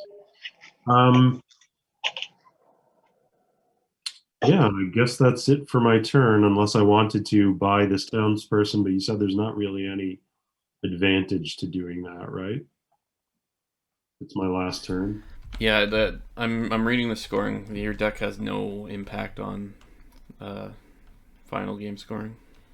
Gotcha. Okay, well, I guess that's my turn then. This is feeling a little bit anticlimactic, but with all You should have these just guild played halls an and extra everything- half an hour a couple weeks ago. Yeah.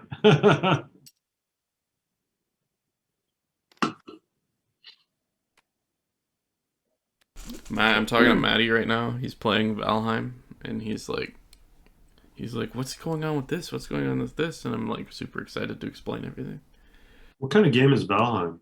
So it's like a survival thing. You're dropped into this world with nothing, and you gotta like punch trees to get wood, and then you can make like a stone axe out of that, and then like you kind of upgrade your gear and you build a hut. But this one's got like a Viking spin on it, and like there's like Odin has sent you there because this is like the 10th realm or something like that, and that's where he sent all the bad stuff that he's like, you don't deserve to exist elsewhere in the universe. But they're like gaining power, so he sent you there to destroy these like sort of gods that are dwelling there. So you gotta like build up your power from scratch there, and like you eventually find like copper, and so then you start making bronze, and you can make swords and stuff like that. So it's like this base building slash like hunting down gods game. It's like super fun. Hmm. It's like you're doing a lot of exploration, and like every time you explore a new type of terrain, there's like new fucking powerful monsters that all of a sudden are like after you, and like we just die like all the time. Like we go out for a nice little sail on a sunny day, and then all of a sudden the clouds come in, and then there's sea serpents chasing us, and like it's pretty awesome. It's super fun. It's a lot of like, oh shit, oh shit, oh shit.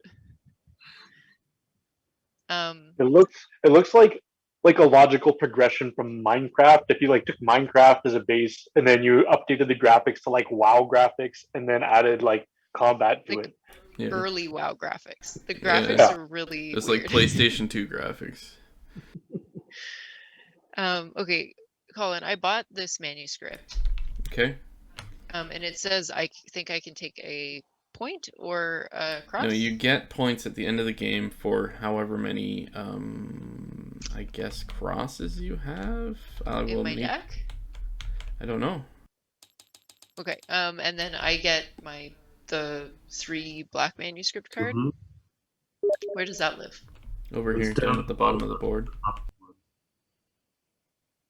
Cool. Thank you. I don't know if that's for the amount of manuscripts you have, or...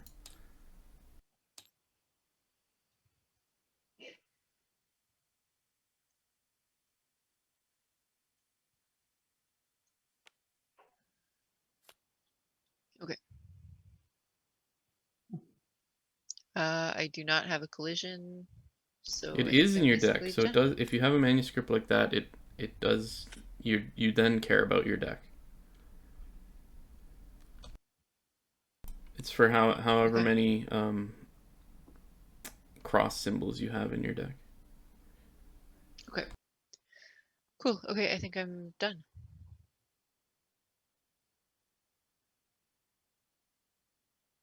Okay. Missionary comes off, so I get 2 inkwells.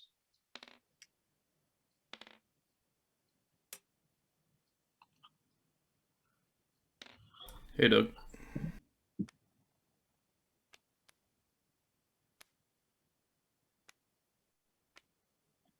And I'm gonna bring this courier in, kill this thief. I didn't get owned by a buffalo. That gives me 1 movement. I will use that to move over here. Oh, and I can only take 1 of those actions, eh? Correct. Fuck. All right.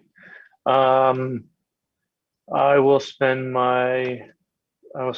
3 of my stones to build another workshop.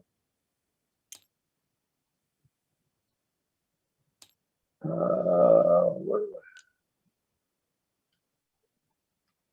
build it here? Flip 1 of these over.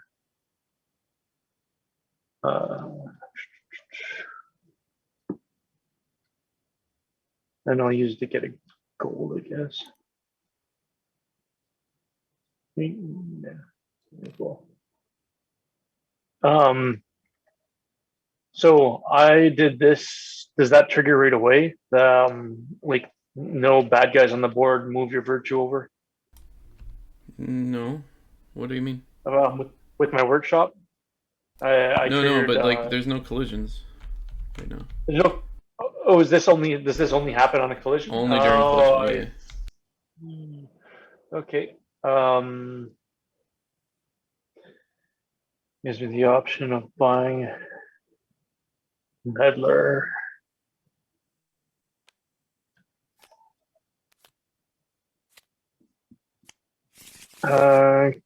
Okay. Is that all I can do? Sounds like.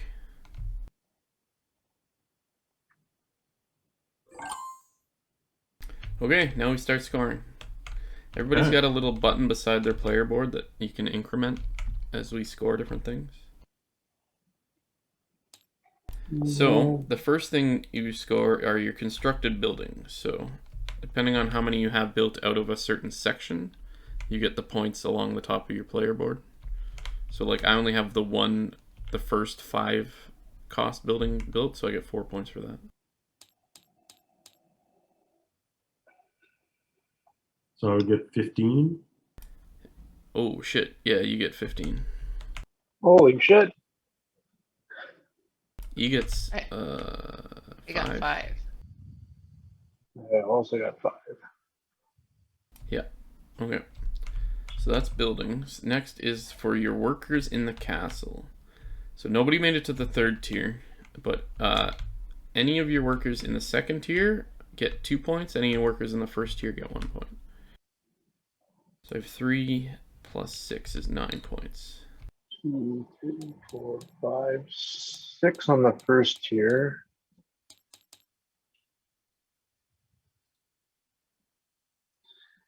And 1, 2, 3, 4, 8 for the 2nd tier.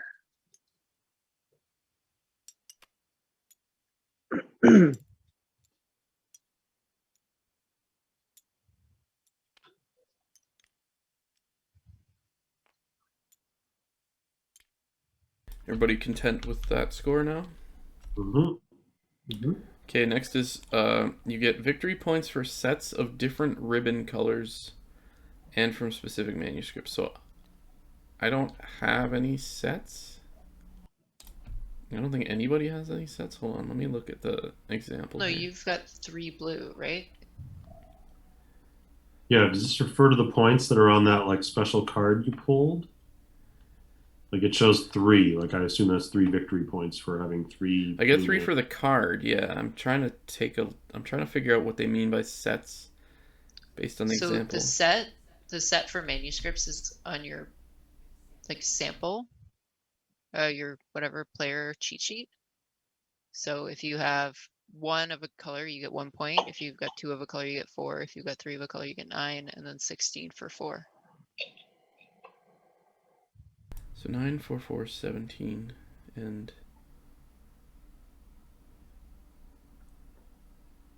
1 is 18.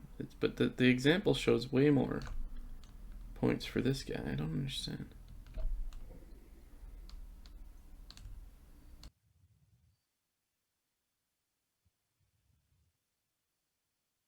The example in the book here says he gets 26 points from their 3 sets of manuscripts. Like what? What 3 sets?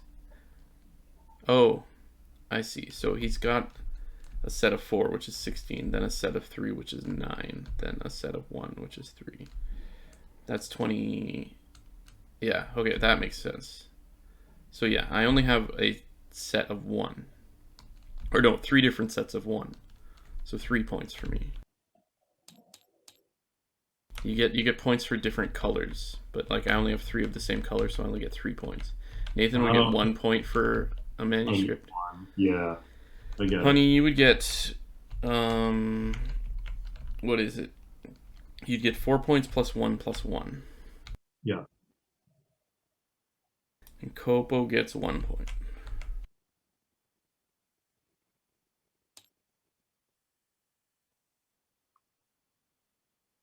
Then we worry about if you have a manuscript that gives you points for something, which I think is only E.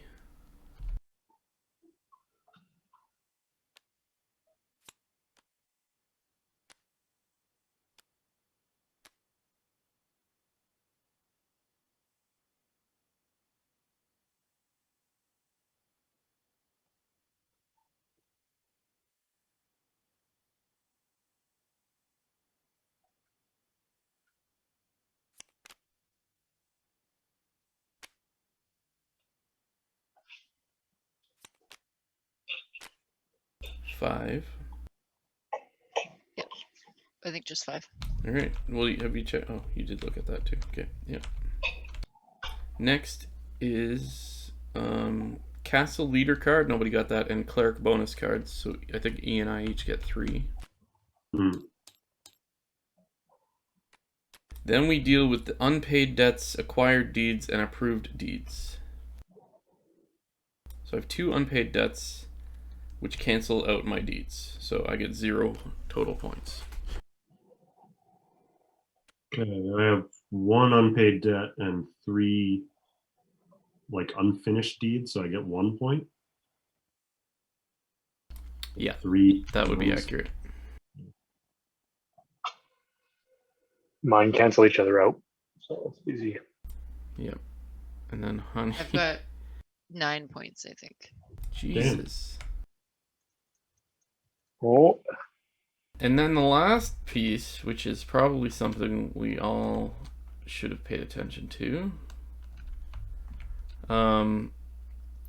Because it was the poverty card that was revealed, players with the most flipped deeds get points. Okay. E and I each have 1. Which I don't know how ties happen. So is that the flipped debts? Flipped deeds, the red ones. The red ones. Oh fuck. damn, if I knew. Yeah, sorry, I didn't know this either. So I guess depending on which deck gets emptied, it's the other type of card that scores points. Okay. So E and I have to split the top points, so we each get 6 points. And then you guys don't have any flipped, so you get no points. Oh fuck. So I think E ran away with this.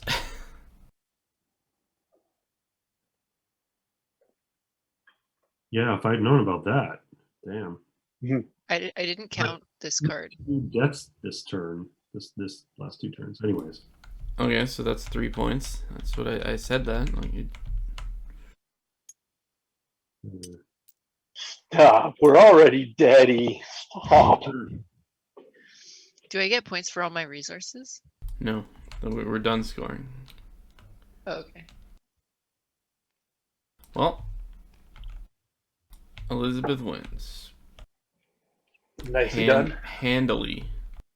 By being virtuous, I guess. Yeah, basically. I feel like that's a cool game because there's a lot of different ways to play it. And you don't have enough time to do hardly any of them. I really like the castle thing. I feel like I barely got to play that at all. Yeah, I don't know if the goal is to spread out or just focus, but like you didn't even touch the castle and you destroyed us, so